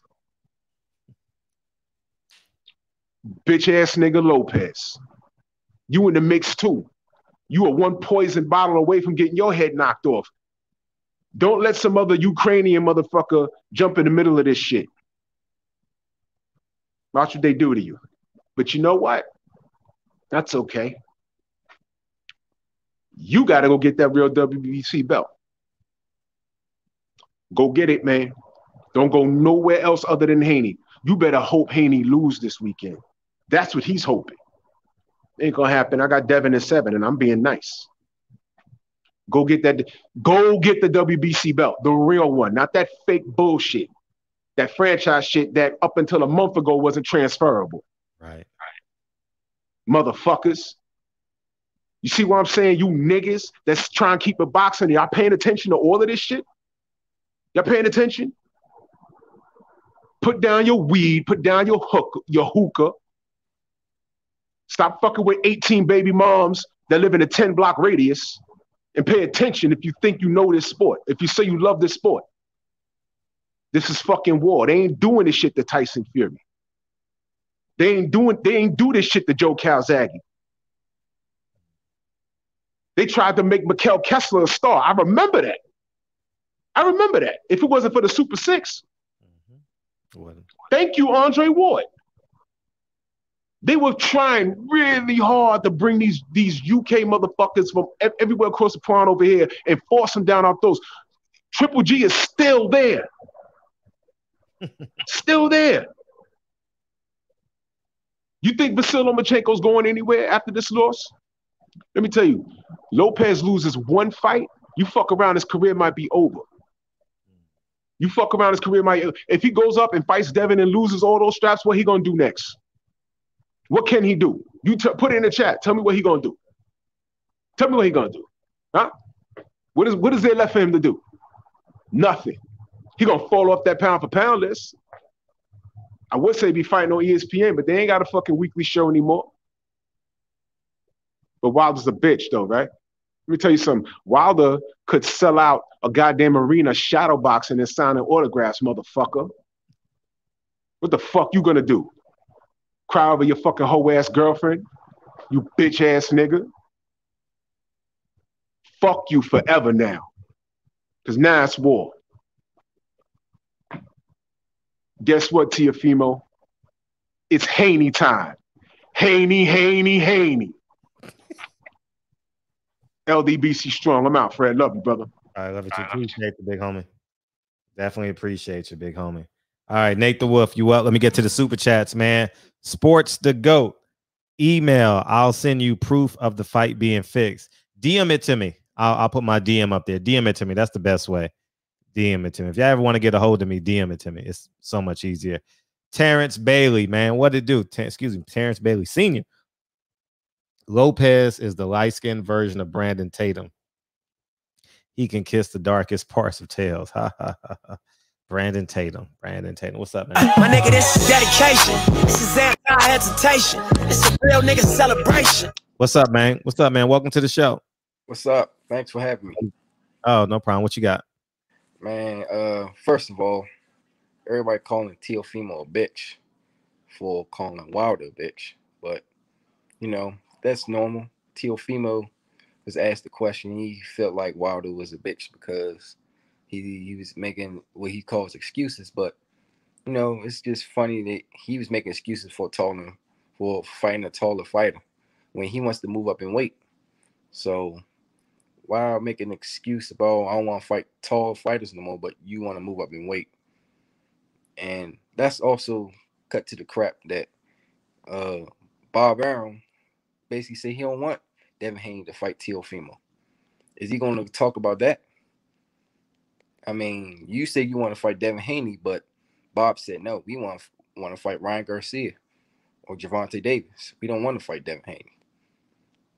So he's not going to talk about that. You know, and also seeing him was crying about his father issues. Okay. So Wilder again didn't cry at all. I ain't see no tears for Wilder. Not one drop of tear. Nothing. He took his beating. He was willing to die in the ring. And that was that. And guess what? Fury was the bigger, taller guy. And Wilder had no problem fighting him twice. You fought one tall fighter in your career, and you cried and said, "Oh, I don't want to fight tall guys no more. Please, please, they're too big." Come on now. Wilder got way more heart than you got in your entire body. His heart is bigger than your entire body. You can't call a man a bitch like that. He's willing to fight somebody who was the worst style matchup for him, period. I call it a spade. When they both first fought, I told everyone, do not sleep on Tyson Fury. Everyone was saying, oh, Wilder's going to knock him out easy in the first fight. 2-3 rounds. I was like, no. Fury got a lot of dimensions, and he's tall as fuck. The dude comes in over, almost 300 pounds. That's hard to knock somebody out who close to 300 pounds. And Wilder almost did it. You can technically say he did. In the 12th round, 95% of refs would have said, hey, it's over with. That's cut, end the shit. This motherfucker's gone. Let's carry him out on the stretcher. He was gone for about 3 to 4 seconds. 3 to 4 seconds. Most motherfuckers can't put down a 300-pound man with one punch and almost have his lights out. Come on now. What Teofimo said, he's going to regret saying that. He's going to regret it. And you want me to tell you how he's going to regret that shit?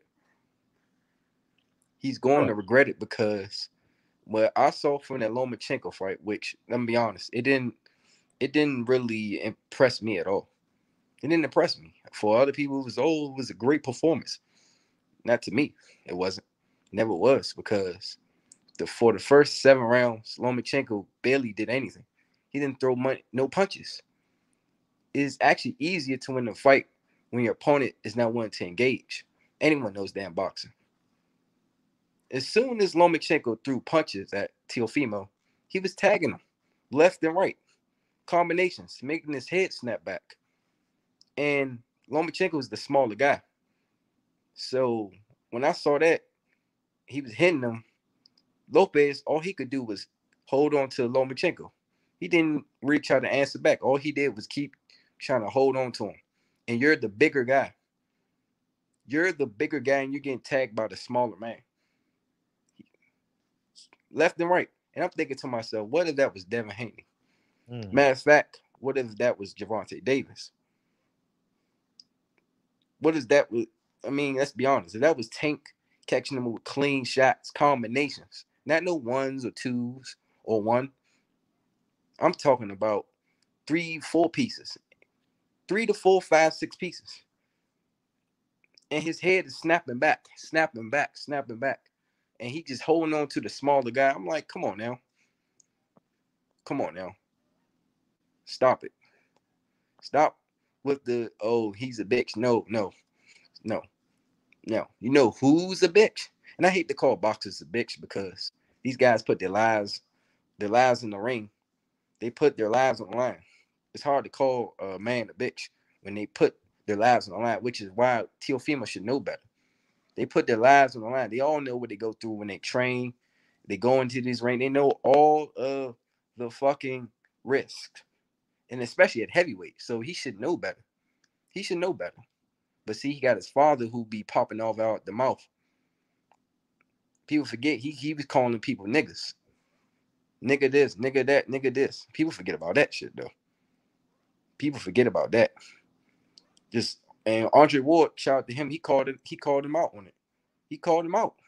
Like you need to cut that shit out. And I'm telling you, if he fights Devin Haney, he fights Gervonta Tank Davis, he fights anybody that can punch and can make him fight going backwards, because he proved he can't really fight going backwards when he was getting hit with punches. He's gonna get knocked out. Something tells me he cannot take a punch that well. Take a punch that well. Lomachenko is not a fucking knockout artist. He doesn't really punch that hard. How is you getting your head snap back from a smaller man? You should have ate that shit like fucking Flintstone gummies or something. I mean, this is crazy. I've never seen a fighter get this disrespected. I've never seen a champion get this disrespected. Never. They're telling this guy to retire. You need to shut the fuck up. You need to just be quiet, go away. It's ridiculous. I've never seen this. He lost one fight, and he's making valid reasons why he lost. Tyson Fury is a serial cheater. He's been cheating all his life. Let's go through it real quick, and then I'm gonna let the next person get on. He cheated against Steve Cunningham. People forget about that fight. He literally fought that man dirty. After he got dropped by Steve Cunningham, he literally was elbowing this guy, headbutting him, low blowing him, leaning on him, wrestling him. And the ref, rest in peace to the late Eddie Cotton, said after the fight, quote, on camera, he's the dirtiest fighter he ever reffed. And he reffed Andrew Golota, who was considered a dirty fighter. He said he's the dirtiest fighter ever. My only regret is Eddie should have disqualified Fury. He should have disqualified him because he literally was doing everything in that ring that was illegal against Steve Cunningham. Then the Christian Hammer fight. This dude got caught with PDs, nandrolone in his system before the fight. And they still allowed him to fight. And they didn't make the fight a no contest. They allowed him to keep the win. And on top of that, the ref, his own UK ref, found that Fury had detached thumb on his fucking glove, which proved he tried to thumb the guy in the eye. He's a dirty cheater. He's a cheater outside the ring. He's a cheater inside the ring. He doesn't care. He's unashamed. He doesn't care. He'll do whatever it takes to win. Guys like that, you can't do nothing but you can't respect that. You can't respect that. They call Wilder a bitch for making valid reasons why what happened. Yet this guy, he gets nothing. No criticism, nothing. I don't like cheaters more than I like people who they call make excuses. Excuses. Fuck that. A cheater, they don't need to be in boxing. And Tyson Fury is the biggest cheater. I'm calling it the biggest cheater since Panama Lewis. He's cheated against Wilder. He's cheated against Steve Cunningham. He cheated against Christian Hammer. And then he tried to cheat against Klitschko in the second fight. This dude needs to be banned from fucking boxing. He got popped, so he did cheat. Exactly. And Teofimo Lopez, when you fight somebody bigger than you, and this gonna happen, you can't avoid them. Or when somebody that can really hit you, I can't wait to hear your excuses. Oh, he punches too hard. He's too tough. He moves around too much. You're gonna be crying. You and your father. Your father sounds like somebody that's gonna make excuses when you lose. I can hear it. I can smell it. I can tell. To call another fighter a bitch. Every fighter makes a reason why they lost. They put it out there. Every fighter. They always do. That's just natural. They're competitors. For you to say he's a bitch, be a grown man. If there was a Tyson Fury in your division, you would never step in the ring with him. Never. And Fred, man, one thing I want you to ask Wilder, I would love for you to, before I get off, man, if he ever gets a chance to fight Fury, fight him dirty. Tell him, D, fight him dirty, man. He fought you dirty in that ring, fight him dirty. Low blows, elbows, headbutts. I want to see all of that in there. He doesn't care about your life. So you shouldn't care about his. It's time to bring that energy that you have by getting that body in there. Hit him, elbows, knees, uppercuts. I don't care what it is. I don't care. You got to fight him like it's in the streets, basically. And it's time to take it in. Fury doesn't want to fight fair, and he probably never will. You got to handle it like he does. And, that's all I got to say. Fuck Teofimo Lopez. The ass whooping for him is coming. People trust me. It's coming. I saw in them last rounds against Lomachenko. It's coming. All right, I'm out. Appreciate you. Shin C. Teofimo on Access. Teofimo crying on All Access was Oscar worthy. Wasn't sure if it was boxing or daytime drama. Right. My nigga, this is dedication. This is anti-hesitation. It's a real nigga celebration. What's up, big homie? Shockwave Truth. What it do? What's happening there, Fred, man? How you What's feel, happening? big dog? How you feel, big dog? Man, I feel good. Almost as good as when we was in Houston, bro. Right. What you got? Oh man, brothers, man, the dude Teofimo, man, he really done touched the nerve, man, in the community and throughout what we doing, and it's not surprising, you know what I'm saying, when you really understand, you know what I'm saying, like how some of the earlier guys was touching on. So I'll just piggyback off of that.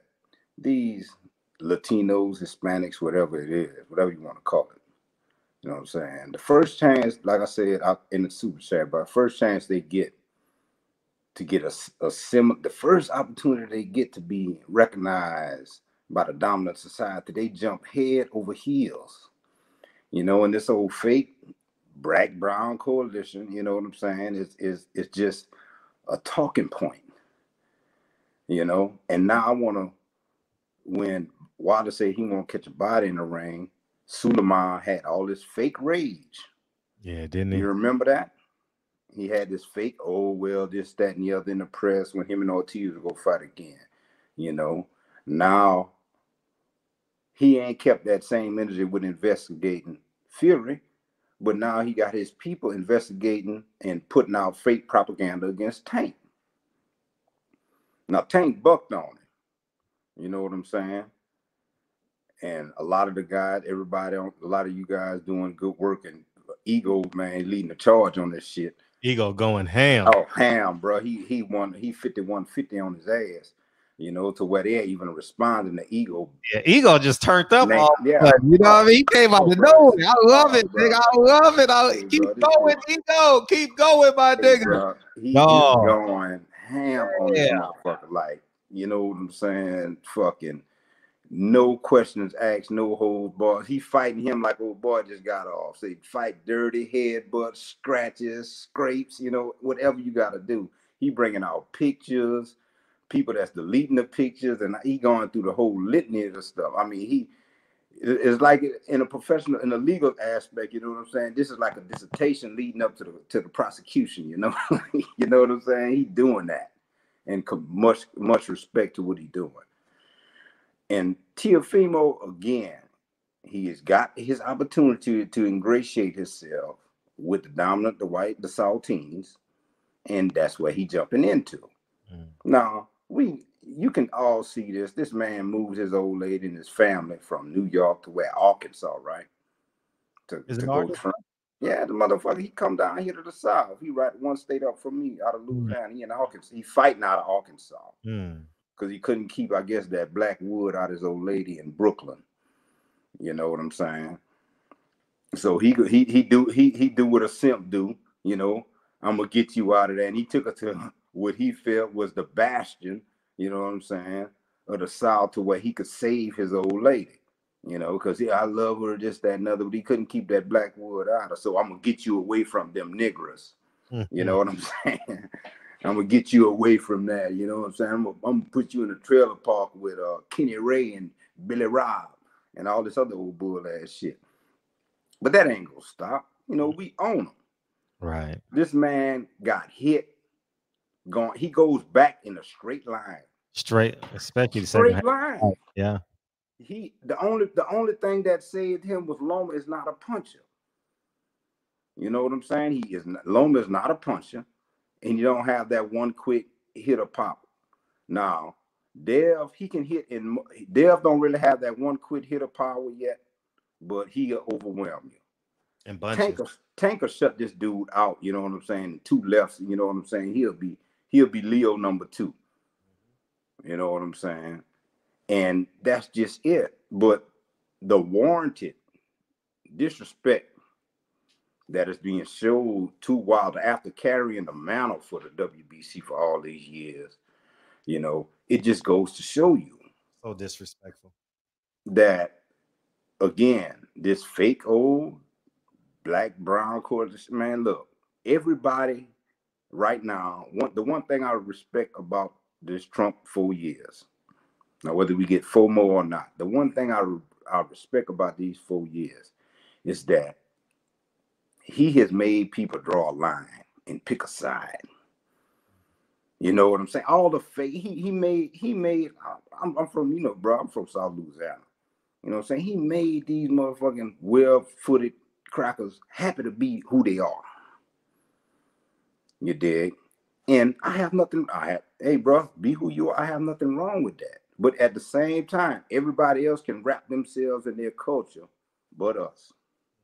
Everybody else can wrap themselves in their family, but us. The Hispanics can come here, the Irish, the Italians, everybody can come here and have their little day, throw their flags out, and it's no problem. America accepts it. The minute you start saying one thing to help the neighbor or somebody that, if me and you start talking, it's contraband. That's an old law. You know what I'm saying? From the slave time, slavery code, you know, and all this stuff about these Hispanics and Latinos. Let's just remember, Spain had just freed itself from 600 years of African rule when it reached out into the New World. They had just broke away from the dominion of the Moors. All these people that founded these new settlements out here in the New World and this, that, and the other, they knew what African dominion was. They saw it firsthand. They knew our potential. They grew up under it. So all this Suleiman, how can you have a person in Mexico with an Arabic last name named Suleiman? You ever thought about that? I mean, let's get real. Let's deal with this in the presence that they dealing with us. You know, we've been neglected, negligent to engage on this because we've had fake sellout leaders that preached holding hands and kumbaya and turned the other cheek and, you know, love thy enemy and all this other old bull ass shit. You know what I'm saying? Reverend Biscuit and Poke Scrap and all this other old jive shit. You know, enough with the Negro stuff. You know, why did the Garvey movement fail? We was too big tenant. Why did Malcolm fail? Malcolm was going on his game. The minute he got out, and then he went and where everybody else, bam, that's what happened to him. After the rift with the nation, that happened. Ain't got nothing to do with that. But as long as we were sticking with us, he was solid. As long as we was rolling with us, it was solid. And that's the key. The minute we always move by ourselves, they always start throwing this old big tent brandage in us. You know, because what they want to do is infiltrate us from the outside with their co-opters. You dig? And that's the whole thing with Wilder. And I mean, I run with Wilder. That's my dog, man. I fuck with him 100. You know what I'm saying? I talked to myself in Houston that weekend when we was out there after the press conference. Me and him chopped it up, his little brother. And bro, it's just to the fact that the only people don't know we at war, like the other dude just got off, was talking about we was at war. The only people don't know we at war is us. Everybody else on code. They speaking, they eye winking, you know what I'm saying? They dropping off messages and all this stuff. They at the barbershops and they at the grocery store. They know what's going on. We the only ones that's sitting around here believing a lie. Well, not we, but not us in here, but as a totality. And that is the threat that Wilder possessed. Because his inability to be tamed and his ability to love himself and his people above all others, as all others do, in the words of Dr. Clark, you know, that's what they're afraid of. Because if by him being unapologetically black and speaking on that, they know that he could erase and awaken a certain consciousness that they want dormant and asleep. The same reason they attacked, same reason they jumped out on Cube so hard.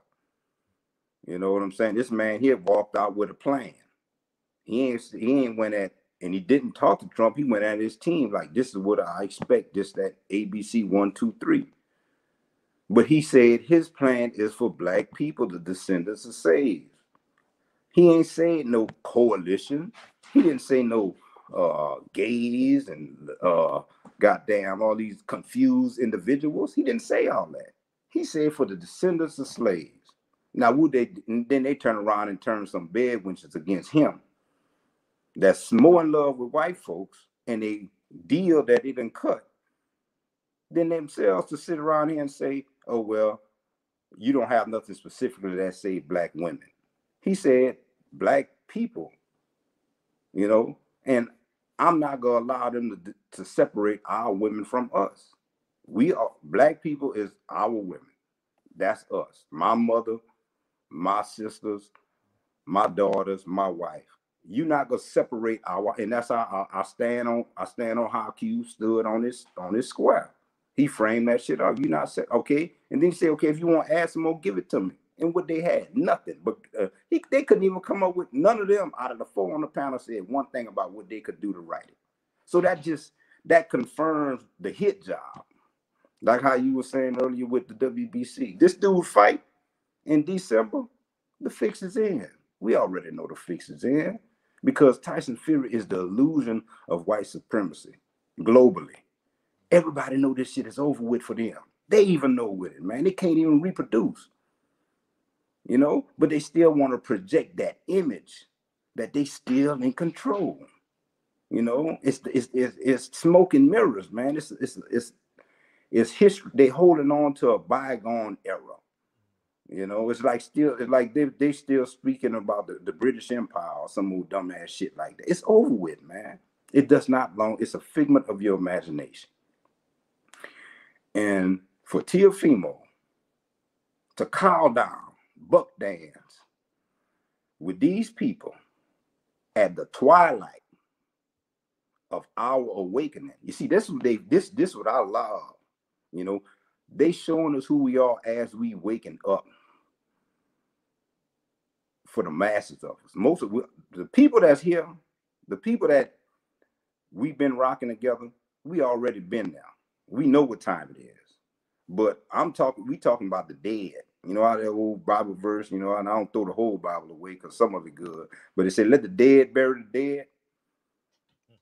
All those dead, those people that's just waking up that was dead, you know, the one they starting to see this thing for what it is. You know, and as platforms like yourself and other guys, everybody else out there that's doing this thing and pushing, you know, and we supporting you, we all playing our roles and stuff, you know, it's not to the point. The only point that we fighting on this boxing thing is a microcosm of a microcosm. It's only being played out on a larger scale with this whole political aspect. You know, I mean, you in your 40s, I'm 41. We super predators, according to Joe Biden's crime bill that he wrote. You know, we are the super predators that was selling his dope fiend churn, the dope that he did just like Teofimo. I'm gonna get you out of this Brooklyn, and I'm gonna send you to Arkansas, so I don't want you around them niggers. Okay. The law, the cosmic law of correlation, all this stuff has a meaning, you know. Now, the reason he couldn't go hard on Trump, because Trump knew who was supporting the Democratic Party at that time. Donald Trump in the 80s and stuff. And Trump provided his plan, his crime bill, and his manner of thinking some political coverage when he went against the Central Park Five. Wall Street wasn't really on that shit. They was on their money. But when the Wall Street guy, a tycoon like Trump came out on it, okay, big money said, okay, we gonna get behind this. So Trump gave Joe Biden his coverage, his money coverage. He cleaned him. He threw him a bone. That's why every time Trump went in on his ass, Joe Biden couldn't say nothing. He just put his head down and start stuttering.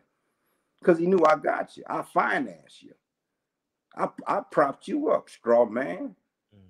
Wicker man, and I could set you afire. I could burn you anytime I want.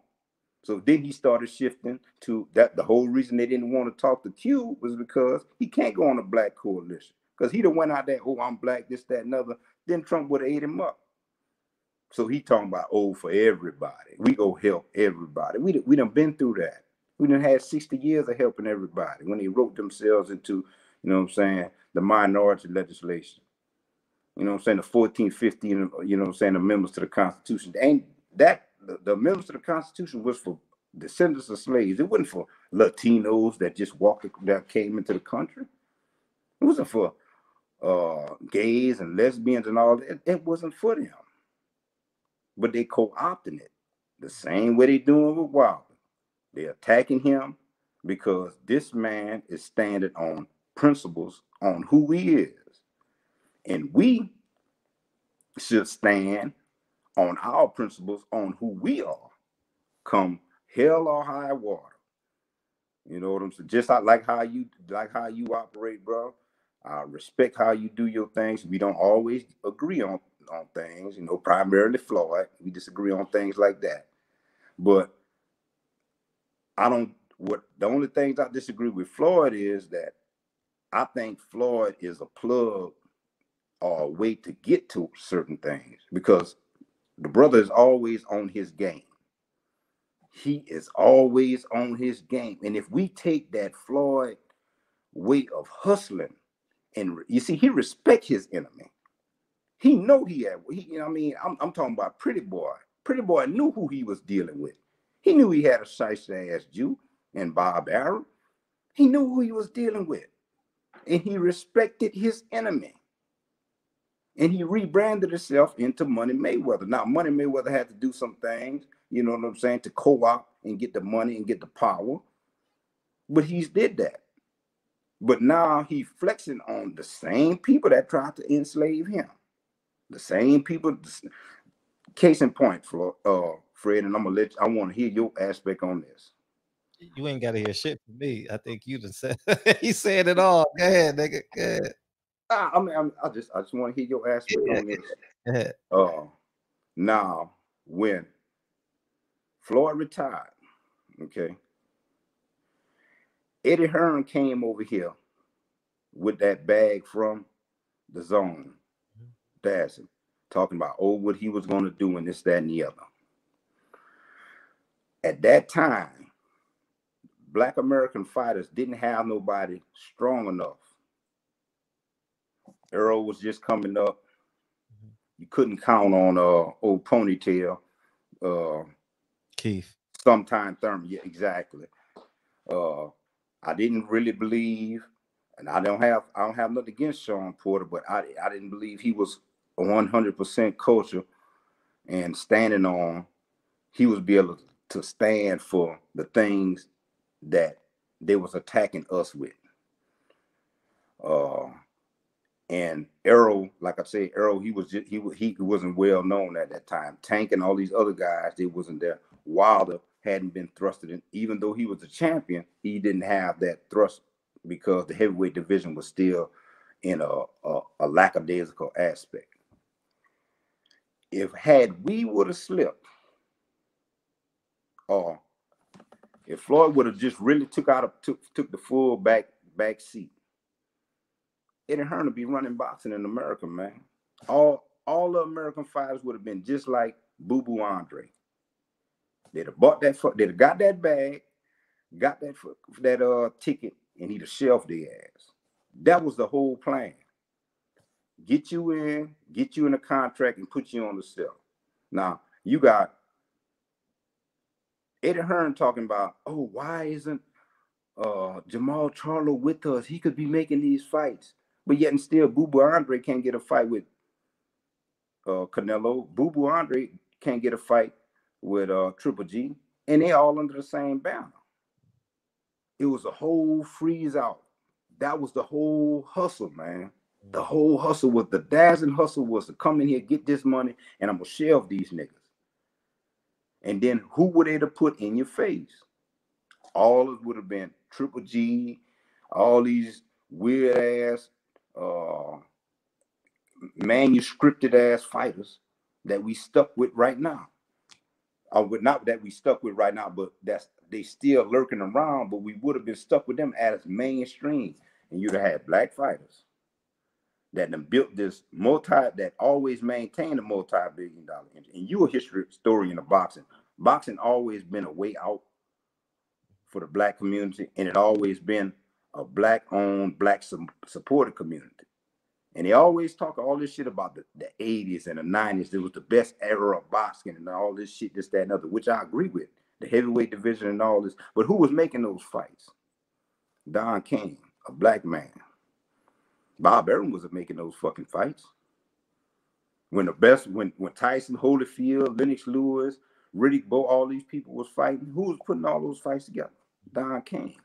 That's a point. We can't now his business practices is something you have to take into consideration, but you can't take. But at the end of the day, that the product that he was producing produced the best era in boxing. You can't separate the era from the man that did it. You dig? And that's what they always like to do when it comes to us. Bob Arum ain't never done shit but deceive, hold up, and sabotage shit. You know, the whole time he been in boxing. You know, and now you have the same tricks. Now all of a sudden, man. I mean, Lomachenko got a shoulder injury. Well, ain't nobody talking about it. He got scoped. This man showing up there with 3 scopes on his shoulder. You know what I'm saying? The same shit Pacquiao pulled. You know, and this gonna be my last point. I'm gonna let some other people get on. I'm gonna fall back and listen. The whole thing about it is that we have to get up there and claim our place and stop asking these motherfuckers for shit. They don't, man. Look, bro, I work in the racist ass oil field, man. Been out there 16 years and made over millions of dollars. These crackers ain't gave me a fucking thing. And everything I got, I took from they fucking ass. But I was raised to take it from them. My daddy, my parents, and my family been taking and fighting these bitches blow for years. And we go keep fighting. And I ain't asked no biscuit and poke scrap nigga nowhere to come along with me. Because you know what? If you see it, if you're real, you recognize it. If you're real, you feel, and if you fake it, you know what I'm saying? Move around. But I have to accept right now that this shit is bigger than me. You know, I can't continue being a barbarian fighting an organized situation. Because throughout history, barbarians, we'll rule for a certain time, but an institutionalized governed society will always overtake us because that's just our nature. Once the charismatic ruler leaves, everything else falls. So I just fell back and I had to do something. I see Black on, what's up, Black? He said something the other day that was very, very important. I mean, to me, I'm very leery about trusting people. Like when I came out there and I met up with y'all and shit, bro, the shit was good. But I had my misgivings because throughout history, throughout running with people, you want more for people than they want for themselves. You see potential in somebody and you try to build them up and you try to give them the confidence that you have. Mm-hmm. Only to be disappointed time and time again behind these bullshit ass niggas, man. Right. And just sitting down and meditating to myself, Spirit just told me, like, we not telling you certain people are fucked up. We just keeping fucked up people from around you. So I just had to realize, like, okay, as long as I stay on code and it's an Egyptian saying that says, man, know thyself and unto thyself be true. As long as you be true to who you are, you know what I'm saying? And I don't have anything against all white people, this, that, and other, because they got good people in all races, you know, like Thurgood Marshall said, a black snake will bite you just as fast as a white snake would, you know. But when we say cracker, we know who we talking about. When we say nigga, we know just who we talking about. When we say spick, we know who we talking about. When we say gook, we know who we talking about. We know we are, when we say Sicilian or these motherfucking Italians and shit, we know who we talking about, because we know that those are people that have lined up and galvanized themselves behind race against us.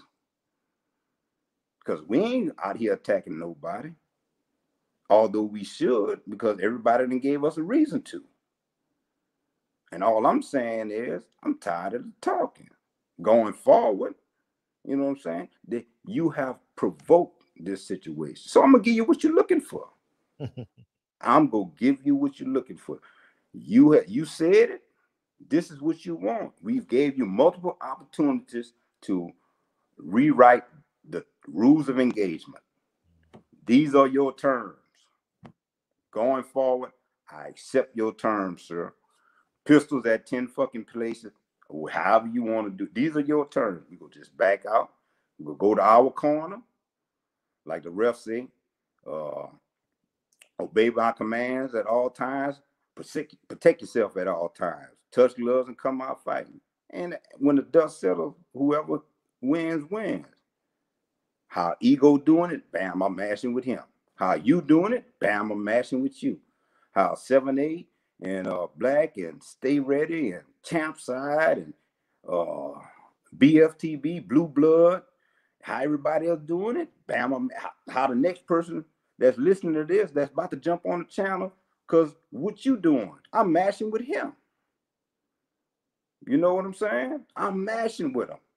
Because one thing we see now, we can't no longer, the fakery, the fuckery is over with. You can no longer sit here and say that you didn't know, or I'm surprised. After these 4 fucking years, don't shit surprise you. You shouldn't be, you can't even say that shit. The veil of the innocence of America has been lifted. And you see this, and you see her not to be some pristine, elegant virgin, but this bitch is a red light district cigarette smoking hoe that go get it by any means necessary.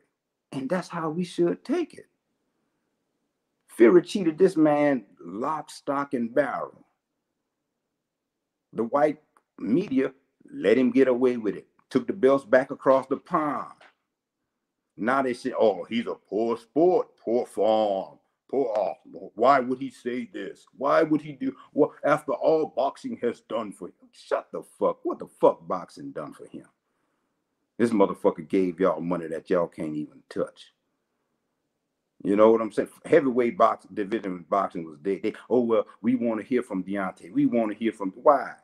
Now you got all these fake ass faggot motherfuckers making channels and shit on TV. You hadn't heard from these fucking cockroaches in goddamn 5 months. Now all of a sudden he started dropping and talking with y'all. Now they resurrected these bitches on Halloween like a goddamn seance. Fuck these motherfuckers. Ain't no time for it. You know, it's no time for it. For what? They telling us how they feel about us, so fuck it. We gonna tell them the same way. You know, it is what it is. You know, y'all do what y'all want to do. We gonna do what we want to do. This is your business. Ain't no sense of, like how Ego said, I've been preaching this shit for years. Fuck that, man. We ain't even talking about Fury no more. That fight, we ain't even covering it. All that shit that's going on over there in the UK boxing and all this shit, we're not allowing you in our market. This is our market, bitch. We not allowed. Just like how y'all freezing Wilder out, we gonna freeze you out. You ain't even a topic of conversation. We ain't even talking about your way. We gonna see how many media spins you get when we ain't even talking about you. You could be just like fucking Major League Baseball. The minute they flushed all the niggas out, that shit, the ratings went downhill. Now they started throwing niggas back in baseball the last 5 years, trying to build the ratings back up, trying to get some spins because the shit ain't worth the fuck. You got a watered down ass product. You know, I mean, y'all done it good with, y'all got Mookie Betts in there and got y'all the World Series. I mean, congratulations to y'all. But I'm talking about the financial side of it. And that's where it always comes. It always comes down to the money. Motherfuckers ain't got shit else but the money. And they ain't really got that. And all we got to do is just keep mashing on these motherfucking pussy assholes like real men. Not being women.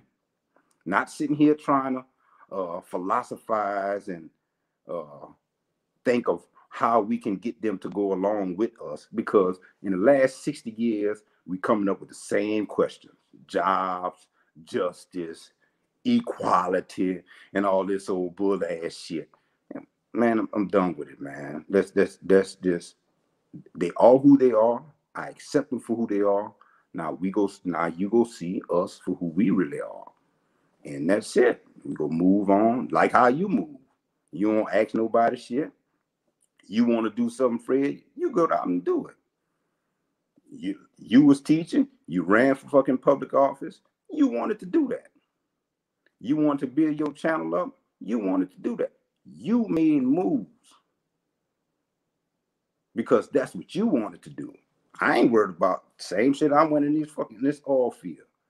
You know what I'm saying? The license I got ain't but 1,100 people in the United out of 350 million people in America got. And out of being black shit, I'm a minority of a minority. I'm not worried about the motherfucking thing. I take this shit and go work. I go work for Red China. I go work for fucking Putin. I go work for anywhere because I know my shit. I got my shit and I'm gonna talk my shit. Because I'm a man. My daddy raised me to be one. My parents them instilled that in me. My mother and them look at me like that. And my wife look at me as a fucking man. And when I go home, when I come home, my children, Daddy, what you been doing? I miss you. Because I'm a man. I ain't running from my fucking responsibilities. And all you hoes out here that can't accept it because you running from your fucking responsibilities. You's a bitch. Like Teal. He's a bitch. The only reason he could say something like that about a man is because he ran from his responsibility. He ran to a psychiatric ward because he couldn't accept the fact that the motherfucker was dicking his wife down, his old lady down in Brooklyn. He could run this bitch to Arkansas and, oh, I'm going to build up, I'm going to keep you away from these fucking niggers. You know what happened. You know what I'm saying? I might not be 100% right, but hey, man, he fit the profile.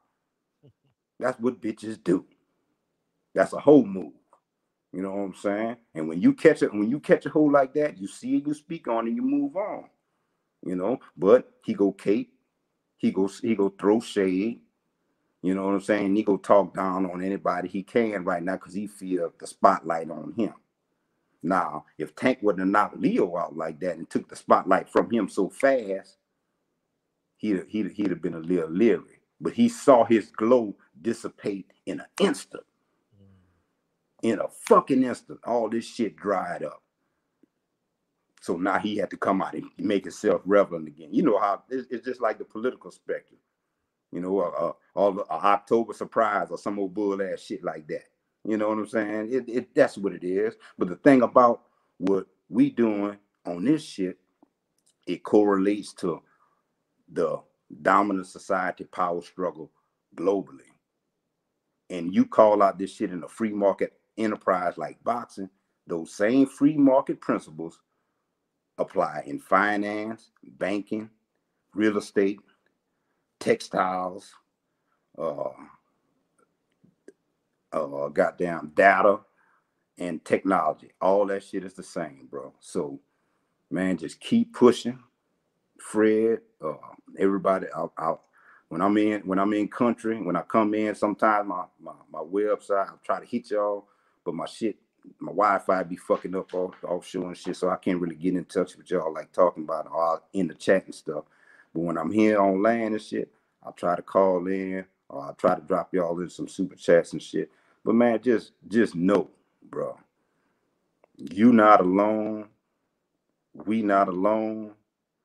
And fuck the fuckery. Because all the other bullshit, you have no excuse no longer going forward from these 4 years. If you felt the inkling that you had approved or got something, you see, Trump woke everything up. And it was good because they was rocking a lot of house Negroes to sleep after Obama. They was rocking these niggas to sleep like you hadn't went somewhere. You know, the CNN and all these people had these little specials talking about, we post-racial and all this. And they done burnt the tape up on that shit. They ain't even bringing that shit out no more.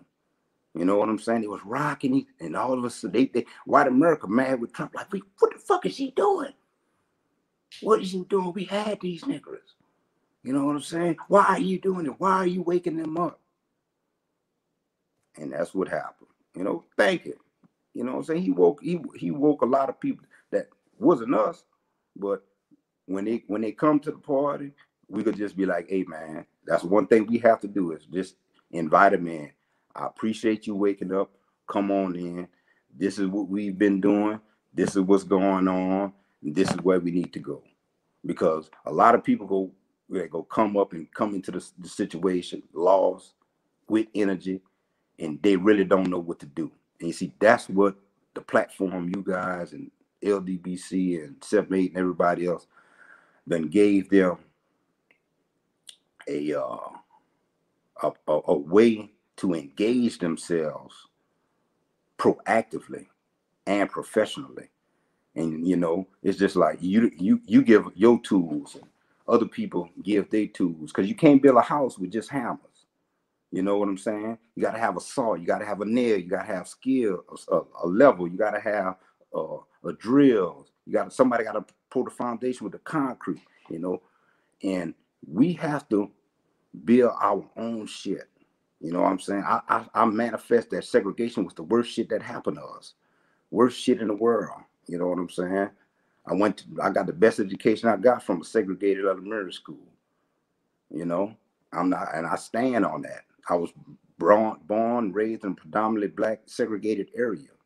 You know, people around me still had outhouses and, you know what I'm saying, collected rainwater and shit. You know what I'm saying? But in this area that I'm in, we don't have all this fucking bullshit ass sickness that these institutionalized industrial motherfuckers, they went there and got. You know, okay, yeah, we might be behind you on I remember when cable first came to my area, but we still outliving your ass. You dig what I'm saying? So you got to prioritize yourself in the real shit. Get out of all this old bullshit, trinkets and jewels and this old fakery and fuckery, you know, and you keep it. And bro, that's what I like about you, that you keep, you always drop somebody a tool to better themselves. Now, it's up to the individual, and that's how I am. I'm big on that, and that's one of my sayings. If we go be friends, you know what I'm saying, we go be honest. You dig? You know what I'm saying? If I'm your friend, I'm gonna be honest with you, and I'm gonna tell you how it is. I don't have no problem being friends, but I'm gonna be honest with you. You dig? And stop me when I'm lying. You know, as long as I'm telling you the truth, motherfucker, you just gotta take it. Fuck that. You know, I ain't like to hear what my parents say. I ain't like to hear what my dad said, but I had to take it because it was the fucking truth.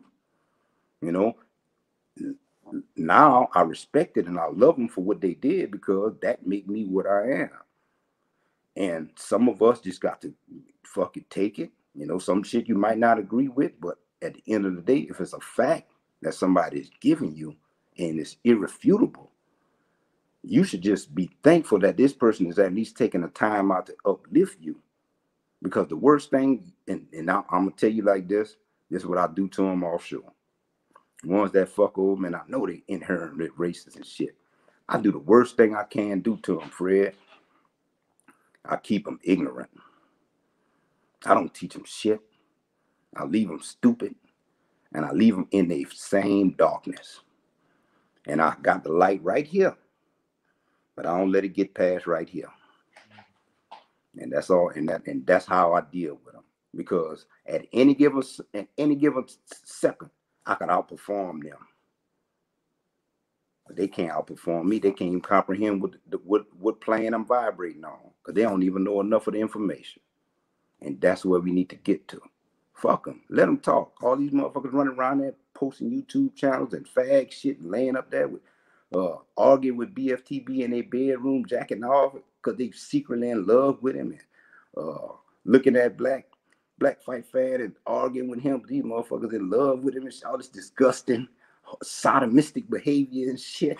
You know, leave them alone. You can't heal that. Just realize that that's a dog that need to be put out of his misery. He done been hit by a car and he dragging that leg. You know what I'm saying? He can't. He's laying up under the tree. You know, it's either two. You can take him out the easy way. You can take a pork chop, dip it in some antifreeze, and let him eat that and go bleed out. Or you can just walk over there and put a 357 to his head and take him out. But just know, or you can just leave him alone and he go die from his own self-inflicted wounds. But if you want to be mercy, that's the first two is the easiest way. But all we have to do is when we around certain people, and this one thing Wilder have to realize, you can't be too inviting to certain people, because certain spirits and certain energies don't really mean your best interests. And it's an old saying, old Southern saying down here, you know what I'm saying? Be careful who you feed. It's kind of like a dog. Be careful what dogs you feed, because some of them need enough strength just to bite your ass. So be careful on how many people you feed around you. You take pit like Fury. Fury was that dog. He seen him got hit by that car, wanted to run off, committing suicide and all this shit. He seen him in his despair. So in our comedic nature, he threw him a bone. He wanted to uplift him. But everybody should know a gypsy is a fucking a circus act. They're carnivalists, you know, throughout Europe, traveling. You know what I'm saying? That's like Ringling Brothers and Barnum and Bailey Circus. That's what these people are. They're con men, charlatans, fakes. By definition, that's what a gypsy is. So why would we expect a charlatan, a fake, a crook, a get over? You know what I'm saying? That his whole life he ain't knew nothing but loot, plunder, pillage, rape, murder, steal. His whole life. Now all of a sudden for him to get the gospel because he in his time of despair? No. You give that motherfucker that pork chop and antifreeze, or you give him that 357 between his head, or you just let him die of his own wounds. You feed certain dogs, they only need the strength to bite your ass, because at the end, you was their home, you was their hustle, you was their come up. And they did just enough to get close to you. They do just enough to get close to you to attack you. And brother, y'all keep pushing, man. I'm gonna fall back and let everybody else get on here. I'm sorry for your time and shit, man. But whenever y'all had a next event after this COVID shit, dying stuff I'm in, man. Just, you know, I'm gonna stay in touch, bro. We'll get back up, man. For sure. It was a great time in Houston. Great time in Houston. Yeah, man. Black is doing something for Earl, so be in touch with Black. And I gotta work for that. I work that weekend, bro. Okay. It's like great. I go back. Salute to Shockwave. Yeah. Yeah. Hell of a call. We appreciate you, big homie. For sure, bro. Thank you. Appreciate you up, Real Rap. Appreciate you hanging in there. Let me get to the super chats real quick, though. All right. Marcellus, thank you, brother. I appreciate you, man. You just dropping in, man. Thank you. Ooh, we got to digest that shit, huh? Oof. That was a lot. Let's see. Let me get to the super chat.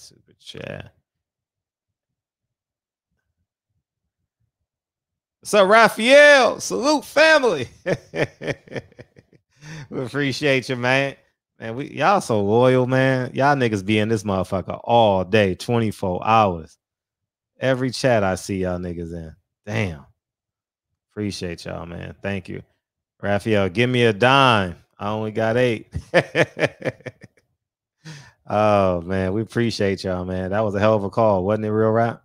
Hell of a call. So, all you scared to death Negro. Hey, what's up? What's good with it, Fred?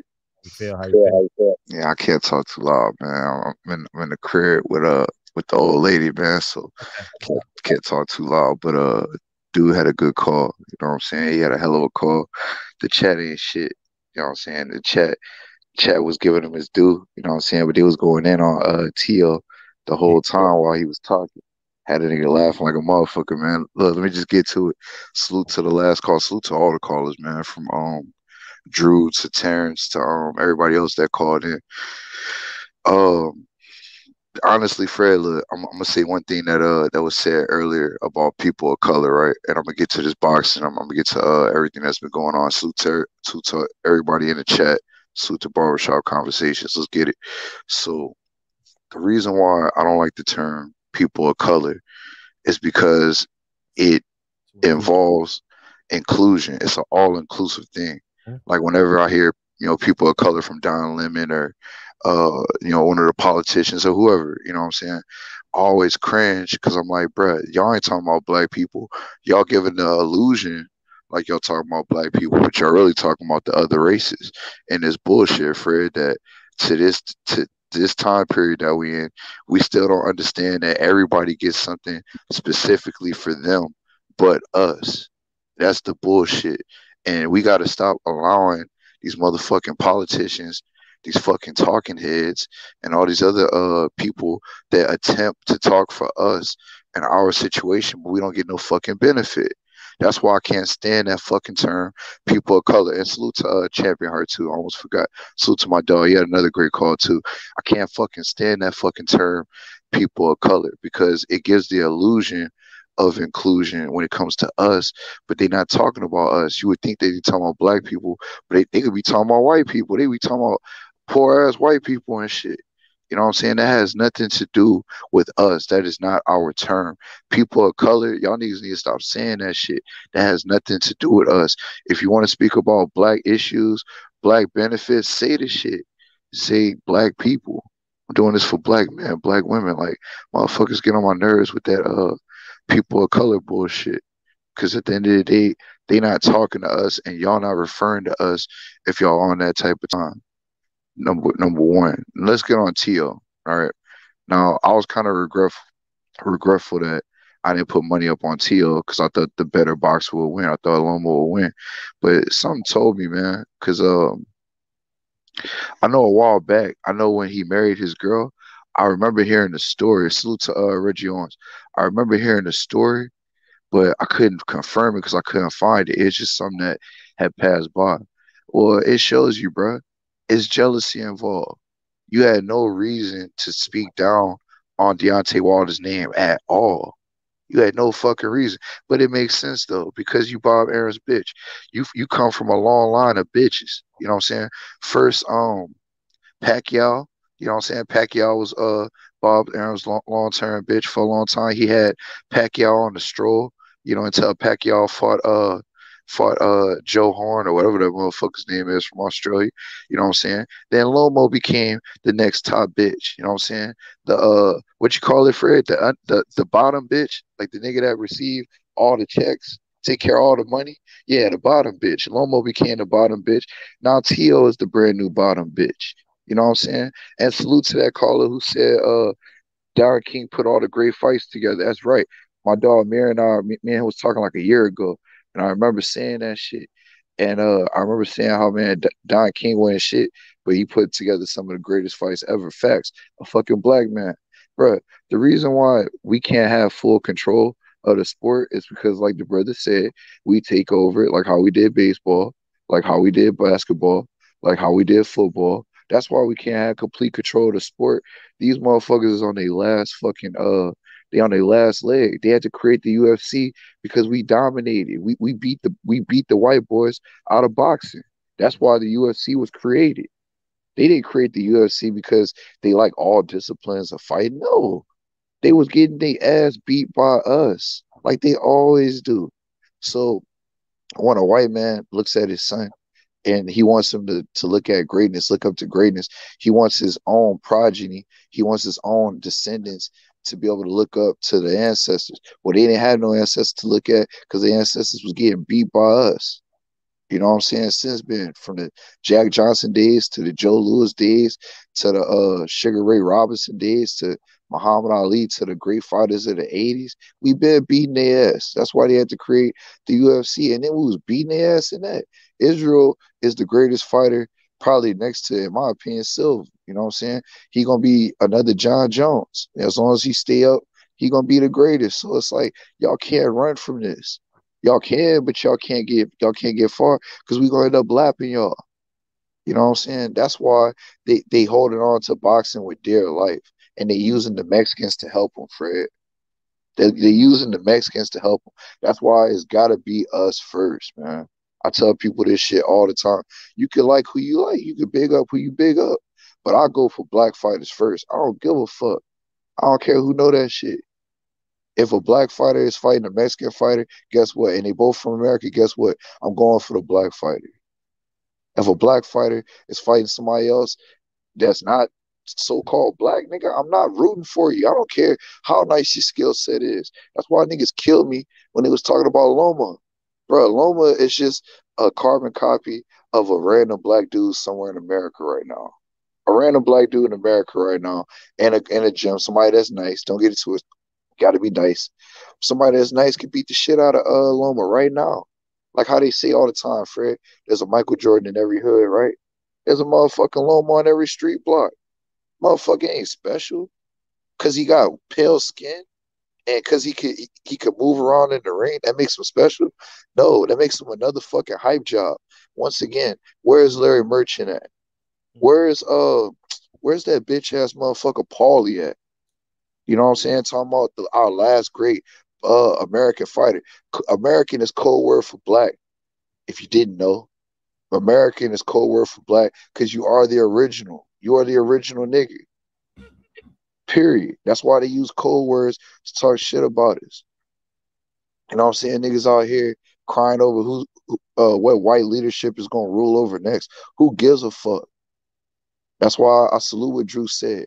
Nigga, we been at war. Nigga, we was born into war. You know what I'm saying? Other people don't have the same experiences that we have, man. They don't. They don't grow up like how we grew up. They don't go through the same shit that we had to go through. Why? Because being born with this skin is a blessing for us. You know what I'm saying? It's a salute to the ancestors for being born original.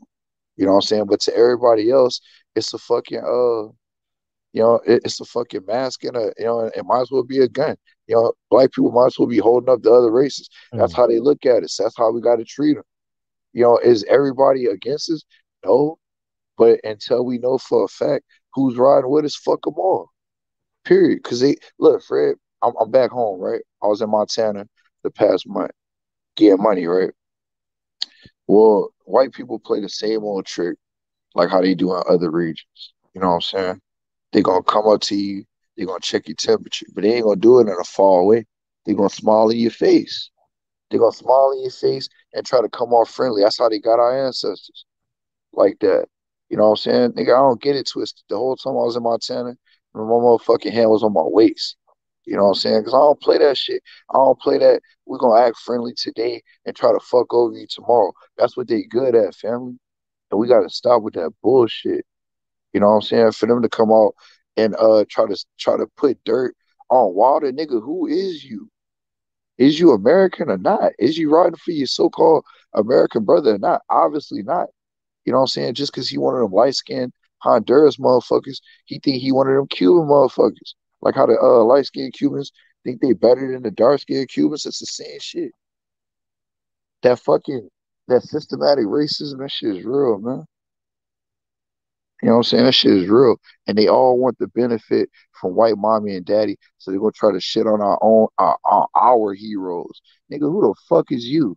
Crooked mouth, non-brace having motherfucking nigga Invisalign, turn your dental insurance down. They don't want you. Nigga, your shit would be, nigga, Jesus will come back before you get braces, motherfucker. You know what I'm saying? Who the fuck is Teofimo to talk shit to anybody when you a fucking ducker? Number one, nigga. Wilder ain't never ducked shit, you bitch ass motherfucker. Who the fuck is you to tell our champion anything, you bitch ass white boy? You white nigga. You is not black, bro. You not one of us. And how dare you and in your cotton picking mind, try to come for one of ours, bro. A nigga that spoke for his people, big up his people, and guess what? Don't duck smoke, nigga. You was a bitch, T.O. You was a bitch, and you got beat the last half of that fight. Momo just have enough time to come back on you, bitch ass. Other than that, friend, I'm out, man. You know what I'm saying? People, the main point of what I wanted to get through this call is stop using the term people of color if it don't include you. You know what I'm saying? Yes, we need our own party, our own politicians, our own everything. Because we don't need them. They need us. They bring us into the fold because our people help to hold their shit up. There would be no nothing without us. And you niggas don't understand that shit. We make the world turn. Us, black people, we make this shit pop. I'm out, Fred. Peace, bro. Appreciate you, big homie. Appreciate you. Terrence Bailey, unlike 11:35, Reggie Owens about to go live. Unlike true great fighters, we can name at least 3 fighters who beat Teofimo already this early in his career. That's not good. He'll be a journeyman. Yeah, he gonna be a journeyman for sure. He gonna be a journeyman. DB, where you at? You still here? You still need your break or what? Where you at? But he said something that was important. He says it takes more than a hammer to build a house. I'm gonna tell you guys my story. In the meantime, between time, I'm gonna tell you guys my story. I was you guys know I was with the newspaper. I was with the LA Sentinel, and that's how I started covering fights. And I had an editor, so I didn't have my original voice, you know, and I worked for Don King's newspaper, the Call-in Post, and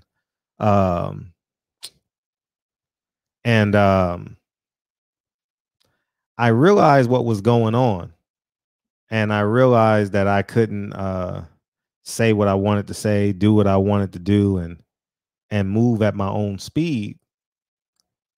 And I saw what was going on because my editor was real popular. Like, you know, he's been in boxing for a long time. He worked with Don King for 20 years. And so he knew how to navigate the sport of boxing real well. And I said, you know what? I'm gonna start my own YouTube channel. You know, 2014, 2015, but I didn't take it serious till like 2017, right? Somewhere in there. I just said, fuck it, I'm gonna just start doing videos every day. 2017, I think it was. And when I started my YouTube channel and I started going to fights by myself and all that good stuff, I told myself, I don't ever want to be the only black guy in this media room. Didn't want to do it. Because when I walked in, I saw all these white people, a sea of white people, like disgusting. And that, like, I didn't view them as disgusting. I was thinking to myself, opportunity. Like opportunity. Like we need more people like me to have an opportunity. And what I did from that point forward, like 2015, 2016, any black media member, because there was a lot of black media credentials that would come to the media, black media, like what, YouTube channels, whether it was on Instagram, Twitter, YouTube, even newspapers, they couldn't get credentials. I found a way to get them in the fight somehow, some way. Somehow, some way, I found a way to get them in the fight and let them move how they wanted to move. When I say I never turned one down, never. They gonna, one day they'll speak at my funeral or something like that, or if whoever dies first, you know. But it's not nothing to talk about. But because I knew how important it was for representation, because I knew it took more than a hammer to build a house. And that would, and that's my story, like media. And whether you work in the oil fields like Shockwave or you know, wherever you at, always understand that. Like it's enlighten, encourage, and educate, you know, like your brothers and your sisters, because that leads us to 2020. And now it's 2020. I'll be as honest as possible. Ego has hit his stride. You know, ego was like real smooth with it. You know, ego's been real smooth for a long time. And then ego just woke up one day and was like, I'm that nigga in real life. Fuck you mean? I ain't got to abide by no fucking rules. You know what I mean? And now that nigga's on he's in his motherfucking awakening, you know, and it's beautiful to see, you know, and you got, like, I mean, I don't want to leave anyone out, but you can go anywhere on the web any time of the day, KQ, KC, wherever. You can go anywhere you want, right? And the reason why, you can go to Drew Titan on Sundays, you know, 4 p.m. Pacific Standard Time. You can go anywhere you want. And the reason why we can go anywhere we want is because now Black media fully understands. This quarantine taught us a lot. That we knew it takes more than a hammer to build a house. And now there was over 300 people. The reason why there was over 300 people in this live tonight is because Blue Blood had 500, 600 people in his live. Ego's been going ham. And guess what that audience is doing? Oh, shit, I know Blue Blood comes on the middle of the day. I know Champ Side and Boxing Ego comes on around dinner time, West Coast time. And shit, I mean, ain't no sports on TV right now. Shit, I might as well watch Fred at night. So that's the community that's buffering and building. You understand? And the reason why is because we now understand it takes more than a hammer to build the house that we're currently building. So I love where we're going now, because now we're understanding our power. You know, I knew how much power I had, you know what I mean? Like with the Paulie situation. I wish it was L, my boxing trainer. You know, hey, I'm gonna tell you guys the realest story. I don't think I've ever said this shit. I want Marielle to tell this story too. We were up at the park, you know, where I do my training at, and we're gonna get back doing that next week. I got to get these 15 pounds off me. You know, but you know what the beautiful thing about being Black? You can gain 15 pounds and you still got the outline of your DNA. It's the most amazing thing, right? You know what I mean? But anyway, as I digress, thank God for being Black. And so the day, the day Paulie Malignaggi dropped that, it was like March, right? It was like February, March. He dropped that. You know what my first words was? I'm about to get that nigga fired. That was my first words. I'm about to get that nigga fired. Because I play poker. I'm gonna tell you guys the truth, and I don't care. I play poker with the CBS executives. We play big poker games. Like, everybody walks in with thousands of dollars in their pocket, right? And I'm gonna just be honest with you. We got niggas in there doing coke. We got niggas in there, you know, doing what niggas do on a Friday night. You know what I mean? Doing what white boys do on a Friday night. You know what I mean? We got waitresses in there, and y'all know the shebangs. You know, it's like, y'all get it. Read in between the lines. So I know I got favors. You understand? I know I got favors. Nigga, we play poker once every 2 months for big money. So I know I can call you and be like, this nigga Paulie Malignaggi, this nigga gotta go. This nigga gotta go on this racist shit. I made 3 or 4 phone calls. The nigga gone. Gone. I was like, damn. And I know that's a percentage of it. I know that's a percentage of it. You understand? That's I know that's the percentage of it. So I'm not saying I had 100%, but they read the numbers. Every time I talked to them, I would email them. This video did 20,000 views. I would email Blue Bloods videos, 78's videos. I would email them all those videos and be like, see, Paulie Malignaggi just did 100,000 views today. And what do you know? 4 months later, 3 months later, the nigga's gone. So that's the power we have. You know what I mean? That's the power that we have collectively. You know, and I wasn't letting up on that nigga until the nigga was gone. I wasn't letting up on him at all. At all. I wasn't letting up on Paulie. The nigga had to go. And that's the power we have. And guess what happened this week? Now the WBC is feeling the pressure. Shout out to Boxing Ego for leading the way. You know what I mean? It's just a beautiful thing. You know, I've been on the WBC for about a year now, especially if you follow me on Instagram. I've been on them motherfuckers for a year. And guess what? It's starting to matriculate through us now. Everyone has an awakening. This COVID shit has empowered us beyond no other, man. Now we know how much we worth because boxing can't excel without us. It can't. You know what I mean? Y'all niggas killing Teofimo Lopez in the chat, dog. This shit is hilarious, man. This shit is hilarious. Y'all niggas killing him, dog. And it's a beautiful thing. I guess DB still gone. You know what I mean? Fred, I said you good. Oh, yeah, I appreciate that, Real Rap. Yeah, we all are. We all are. We all are. And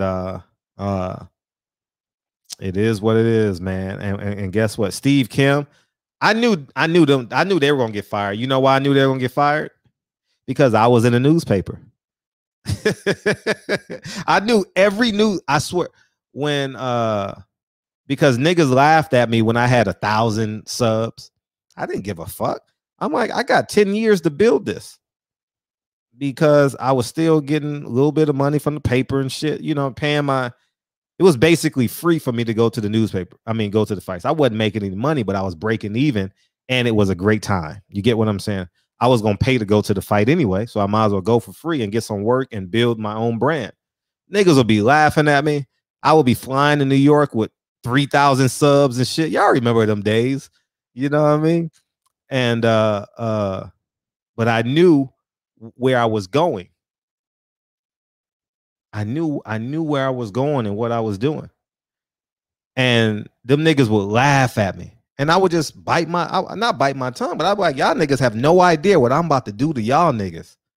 Y'all have no fucking idea. So I stayed quiet but 2015, 2016, I knew the newspaper was going out of business.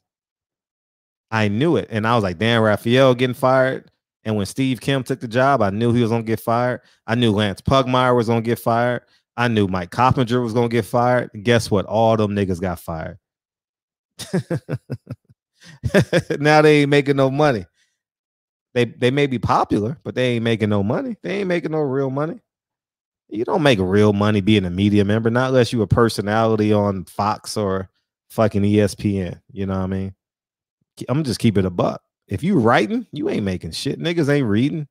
Niggas want that shit in 15 seconds or less or with personality on it. That's why y'all niggas come to YouTube, because we got that sauce that you can't duplicate. Got that sauce, that Drew Titan sauce. You know what I mean? So anyways, that nigga DB gone. So we gonna end. Who wants to end the show, man? Who wants to end the show with me, man? Who want to do anybody want to do roll call with me? So we can get the fuck out of here. Teofimo's teeth want to do. Y'all killing Teofimo Lopez, dog. I mean, he getting ethered in the chat, dog. My fucking God. He getting ethered. Someone said he got 3 rows of teeth. Oh my God. That's funny. Yeah, that was a funny thumbnail by Black today, right? That nigga killed him though. My gosh, my gosh, my gosh. Nah, nigga, the only person that can't do it is Pastor Pause.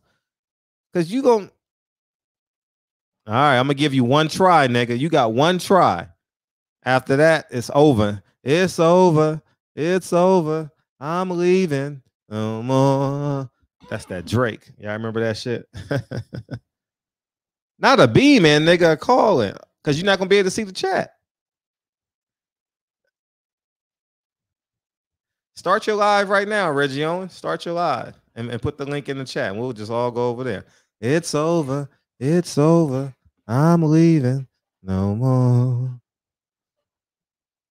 Hey, this was a fun live. Can I tell you how exhausted I was today? Oh my gosh. Man, drained. And I'm gonna tell you why I was drained. Because you guys ever have days where you just have spiritual conversations with yourself? You ever have days like that? I had a day like that today. Hey, what's up? And the reason why is because I want to put together that coalition that I spoke of yesterday. If you guys are in here yesterday, and I know it takes great sacrifice. And what I mean by great sacrifice is shit, days not around Lincoln and Kennedy. You know what I mean? And I'm like, fuck, I got to do this shit. You know what I mean? I was talking to Dre today, and I was like, Dre, do you think I could change the world? Oh, DB's back, nigga. Peace, nigga. He's a dirty individual, boy. I tell you, he's a dirty individual. Get out of anything you want to say, man. Anything you want to say before I kick you out the shop? What you got to say? Go ahead. Hey, man, look, this was a great show, man. I enjoyed myself, man, roasting the hell out of Tia Female. Mm-hmm. This shit was fun. Yeah, man, it was a great show. And then one brother with the yarmulke or whatever, he was, dude was dropping gems. And it was a good show, man. I'm gonna go watch. I'm gonna watch this show tomorrow. Appreciate you. I got you right now, DB. Call right back, DB. And so I was having these spiritual conversations today. And I'm gonna tell you the conversations that I had. And this ain't I don't play pity party, okay? I just want you to understand the cathartic thoughts that I had. All right. The cathartic thoughts that I had as soon as DB get in here, because his phone is about to ring. You got a hot set? Come on in, homie. And so the cathartic thoughts I was having, I made about, I'll tell you guys who I called. I called a handful of people, but of note that you guys may know, I called. You guys remember the first lawyer that we had? You went to voicemail. Call right back. I'll tell you right now. Y'all remember the lit lawyer, Natasha? I spoke to her today, and as I'm talking to these people, I realize the sacrifice that it has to take, DB, right? And I'm like, to do these 5 cities, Philadelphia, Cleveland, Detroit, Atlanta, Madison. There's one more. Oh, Detroit, whatever it is. I'll start to memorize it. But I came up with a name for it already. Let me know how this sounds to you, DB. The Overground Railroad. How does that sound? Man, I love it. I love it. I think intellectuals will get it. Might confuse some other people though. And you know what I was, and the logo would be it would be like Detroit, Philadelphia, Cleveland, Atlanta, Miami, and it would be like the White House, right? And it'll be like the city, and it'll be like a red, black, and green expressway leading us all to the White House. That's my logo for it. Like, but it'll be need art for that ASAP. Say it again, please. You need art for that ASAP. Yeah, that's so. I should be having that soon, and the website and all that. And here was my thought process, right? Here was my thought process. You like that? Appreciate you, G Brown. Here is my thought process, and I don't need no pity. All right, I don't need no pity. None of that shit. Fred ain't a man that lives with pity. But what I was thinking was, I have to be content with, I may not, like, you know how Martin Luther King said, I may not get there when you get there. Right. Because I know someone's going to infiltrate. I know I may be the first to lose their life, but I'm just hoping that the infrastructure is in place that we can see this, happen to fruition. You understand what I'm saying? Yes, sir. So that's what I was thinking. So I was having all these spiritual conversations, and then about at 8:30 today, right? I just had a sense of peace. I was like, because Dre was like, do it. Dre was like, do it, nigga, do it. I'm like, really? You know, I'll be gone like 15 days, going up and down the East Coast Peninsula, and you know what I mean? Like, this is like some real shit. You know what I mean? Like, this is some real life shit. And I was like, she's like, well, Dre knows once I'm in, it's a wrap. You know what I mean? Like, I don't like when we did the Deontay Wilder shit. I booked that shit within an hour. Like, I'm going. You know what I mean? So it looks like I'm all in on this shit, and I'm gonna try and get a hold of Ice Cube. I'm gonna try and get a hold of him within the next 7 days. I'm gonna do my best. I'm gonna need y'all help to get this shit done. But I really think that we can do this 5-city coalition, and I'm gonna need y'all help that's in these cities, and we're gonna just build and build and build and build and build and build, and then in about 3 years, we're gonna have enough, and it's not gonna be no party affiliation. I don't want no motherfucking endorsements. We ain't endorsing no politicians. We ain't endorsing none of that shit. All we want to take this, and we're gonna, and hopefully I can have a conversation with people like Claude Anderson and people of that has that experience, and maybe I can even get with some people who actually maybe have some experience working in the White House and just give me some how that shit works. And we walk in with what we desire as Black people, and they're gonna have to give it to us. Because guess what? If we vote as a block in these 5 cities, it is impossible. Oh, no religion, none of that. No religion, no. I learned that from Malcolm and Martin Luther King. No religion. I learned that from Dr. Khalid Abdul Muhammad. Yeah, him too. Him as well. Excuse me. It's just about Black liberation. That's it. Yeah, that's it. I don't care if you Black and gay, Black and rich, Black and gangbang, Black and a pimp, Black married to a white woman, Black with 2 baby mamas, Black did 7 years, Black with 3 degrees, Black with 2 degrees, Black with 3 degrees, 2 degrees. When you came out of your mother's womb, you were a Black. You were supposed to grow up and be a Black child, right? Yeah. So I think that it's just important that we realize this shit. And in the next 90 days, I'm gonna be putting all this shit together.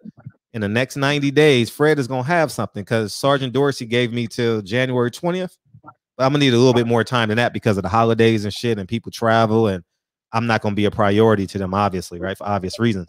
And so, but in the next 90 days, Fred gonna have something, and I'm gonna get the logo and shit. I'm gonna get the website and shit, and I'm gonna depend on y'all niggas, because we got a lot of support on the East Coast. We got a lot of support in Detroit, Philadelphia, and Atlanta. We got a lot of support in those 3 cities, and Texas. But we're not gonna deal with Texas because all those cities are driving distance, 5-6 hours away, right? And I genuinely believe that we can educate the Black voter electorate. I genuinely believe that we can do this. You understand? I in my heart of hearts, I believe it. All right. And understand, I want you guys to understand, you guys are hearing it first. It's gonna be they gonna say Fred is this, and half that shit may be true. I don't give a fuck. We taking pimps, educators, professors, and they gonna use divisive shit. I'm telling you. I'm just telling you. That is the goal. We want every Black person to vote together to get us reparations and whatever else. Then we can literally get police reform. We can literally get police reform. We can get, man, that motherfucking immunity, because the Democrats gonna have to do it. Because guess what? We beat them at their own game. They gonna have to redo the Electoral College to regain an advantage. You understand what I'm saying? Yeah, I love it. So that's what I'm saying. So at the end of the day, it's not about money. I'm not asking for money. None of that shit. I'm gonna put up the first 20 to 50,000, whatever. I'm gonna put up my own money, not at one time, but I'm gonna put it up. and we gonna roll with it. We gonna roll with it. We gonna roll with it. And in the next 90 days, I'll have something in play. And but I want to put the first money up so y'all niggas know this shit is for real. All right. I don't want so niggas gonna be like Fred doing this for nigga. This ain't no motherfucker. I don't want to throw nobody under the bus, but people who do them shit for money, it ain't about that. But I'm excited about it. And y'all niggas are officially signed up, and it's gonna be a war. You know what I mean? It's gonna be some war. It's gonna be divisive shit. But at the end of the day, I genuinely believe that we can do this shit. Frederick Douglass warned us about Teofimo's teeth. You finally said something funny, Terrence Bell. You've been saying jokes all day. Them shits is. Yeah, we're going to have to do a whole show about this. I gotta start getting these fucking tables ready and shit for these people, man. These motherfuckers, boy, they raping motherfuckers, charging $2,500 per table. Oh, where you at? $350 for shit. It's an underground spot. Okay, dope. It's, I mean, well, shit, you know what it is. I'm like off, like over by Sam's and shit, like off of Alameda, over there in the little industrial area. Oh, you in that building? Yeah. oh, I know exactly where you are. They used to do orgies in that motherfucker. Yeah, you already know. The one behind there, go up the stairs. Yeah. Oh, nasty ass Fred, the nasty revolutionary. Man, let me get some love to these bros before I run in here, man. It was a colony that lived in there. That lady rented a floor out on there. That's how I know. She used to do a show. This was a long ass time ago. She's old. She may be dead by now, but yeah, that's what it was. Go ahead, dog. She moved up to the Bay Area. I know exactly what it is. You do? Okay, good. That was a long ass time ago. How long ago was that? How long ago was that shit? Shit, I don't know, but I was in college though, and the lady was right there. I know, but she, I don't know if she was a sex therapist or if the lady she worked with was a sex therapist. But you got it, nigga. Yeah. I'm nasty too. Shit. Shit, I was nasty before I was making money at them. Facts. Man, let me go in and run through these bros, man. Right here, Ethiopian Eyes in the building. Sports Big Goat must be talking about Kobe. Let's see. He said, T.O.'s teeth got arthritis. Drink more water, my bro, in the house. Why not? He said, TB's been smoking with jokes. Okay, right on. Boxing conversations with Reggie Owens. We're walking down to the Owens Den right after this. Dave Jack in the building. Trap Lord in the motherfucking house. Drew Titan, I'm doing what you do, man. At this door, I'm saying, shaking them down. Hustler Slim in the building, my brother. It's only shit. If Hustler Slim ain't the funniest, shit, he in the top 3. Yeah, he funny. Hustler Slim, J.A. Dixon. Yeah, Jay Dixon, Helm, and D Hodges. Yeah, them 3 dudes. They should just give them a microphone and put a camera on them for 24 hours. You break that shit up and have a whole season of a TV show. Who's not for the real, funniest? Champion Hart. I know you got to go. Who's not the funniest? Though? Yeah. Who's the lamest? Not in person, not in human life, but just in person now in jokes. Who's the lamest? Oh shit! Come on, man. Why you trying to make everybody hate DB, man? You ain't finna trap me into that shit. Them 3 corny ass niggas know who they are. But anyway, Champion Hart in the building. B-Mall baby, what up with you? He back in the building with us one more time. Derek Collins in the building. Let's see. Oh, I think some of the brothers. Man, there we go. Today's Friday, though. Don't forget Science Examiner. The Sweet Science Examiner. Let's see. I saw Mir in here a little while ago. Natasha Bass in the building. My brother Warren Richards in the building. Let's see, man. Where everybody else go? Jay Everything. There you go. Fire Mics. Let's see. James Collins always with some good shit. Be the God. G Brown, Hometown. There we go. I see Real Raps in the building. Rob G Film. And let's see. All right. I think that's just about. Oh, there we go. YUNV, my bro. He said, what it do? Philip H right there. And Linwood Hall, he said, Semper Free? Semper Fee. That's it. Okay. Right on. D Hodges, Jam Broadway. All right, the brother's coming back in now. Sir Singer, Double O. Man, that's it, man. Let me run in here and go shake this motherfucker down, man, and put something in my pocket, man. Peace and love for y'all at Reggie's Den. Play the song, Fred. They gotta go get that money. Hey, I appreciate you, DB, man, taking the personal time out, man. I appreciate you, big homie. So there was this. Remind me to tell you guys the story Sunday about that about that lady. I forget her name because y'all can Google her, but I'll tell you guys about that. And Champion Heart, we'll talk about that. All right, we'll talk about it Sunday. Oh no, well yeah, we can because we got H Money. H Money and me are hosting the show together because Devin Haney gonna beat the shit out of that nigga. And don't forget Dylan White. Not Dylan. Excuse me, that was a Freudian slip. Dylan Price. Make sure you guys go follow Dylan Price on Instagram because he gonna post the link for his fight. And obviously, you know, Devin is fighting. What a show we had tonight. Right?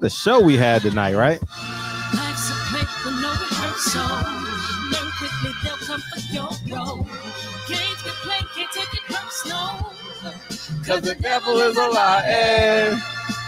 Tell you the truth. Hey, it's all in what you do. Hey, some things you gotta do. Hey. Yep, Derek Cunningham is fighting DC3. We're gonna support him as well, for sure. Never let the power come first before your happiness. Yes, you can be the best if you go the distance. Mix a little sweat with your persistence. You know that the best things are never instant. Just shine, let them see your brilliance. Oh my God. Oh, Jay Dixon. Oh my God. That's fucked up.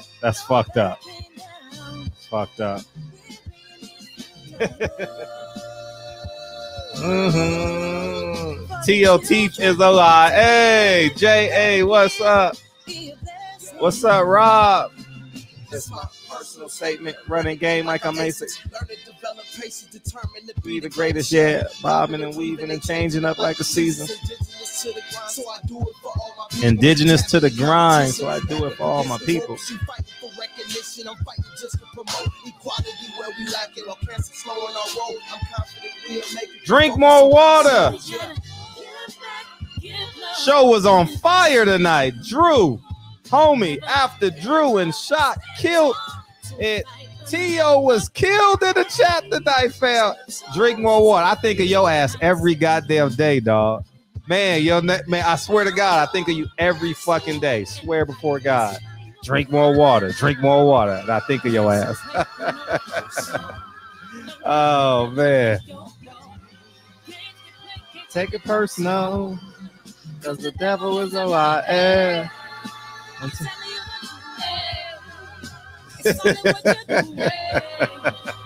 You gotta do. Hey.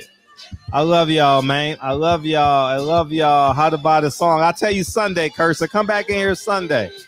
I may send it to you for free. Come back in here Sunday, man. Anyways, man, I love y'all, man. Great show. Devin Haney Saturday. Dylan Price Saturday. We gonna rock out and have a great time. We'll support them. So anyways, man, Barbershop Conversations, man. Appreciate y'all, man. Oh, yeah, don't forget to join the Patreon. I'm going to drop some videos this weekend. Join the Patreon. Barbershop Conversations on Patreon. I'll holla. Haney. Haney's in the best shape of his life, by the way, too. Show us Dylan Price. Love y'all niggas, man. Great show. Peace.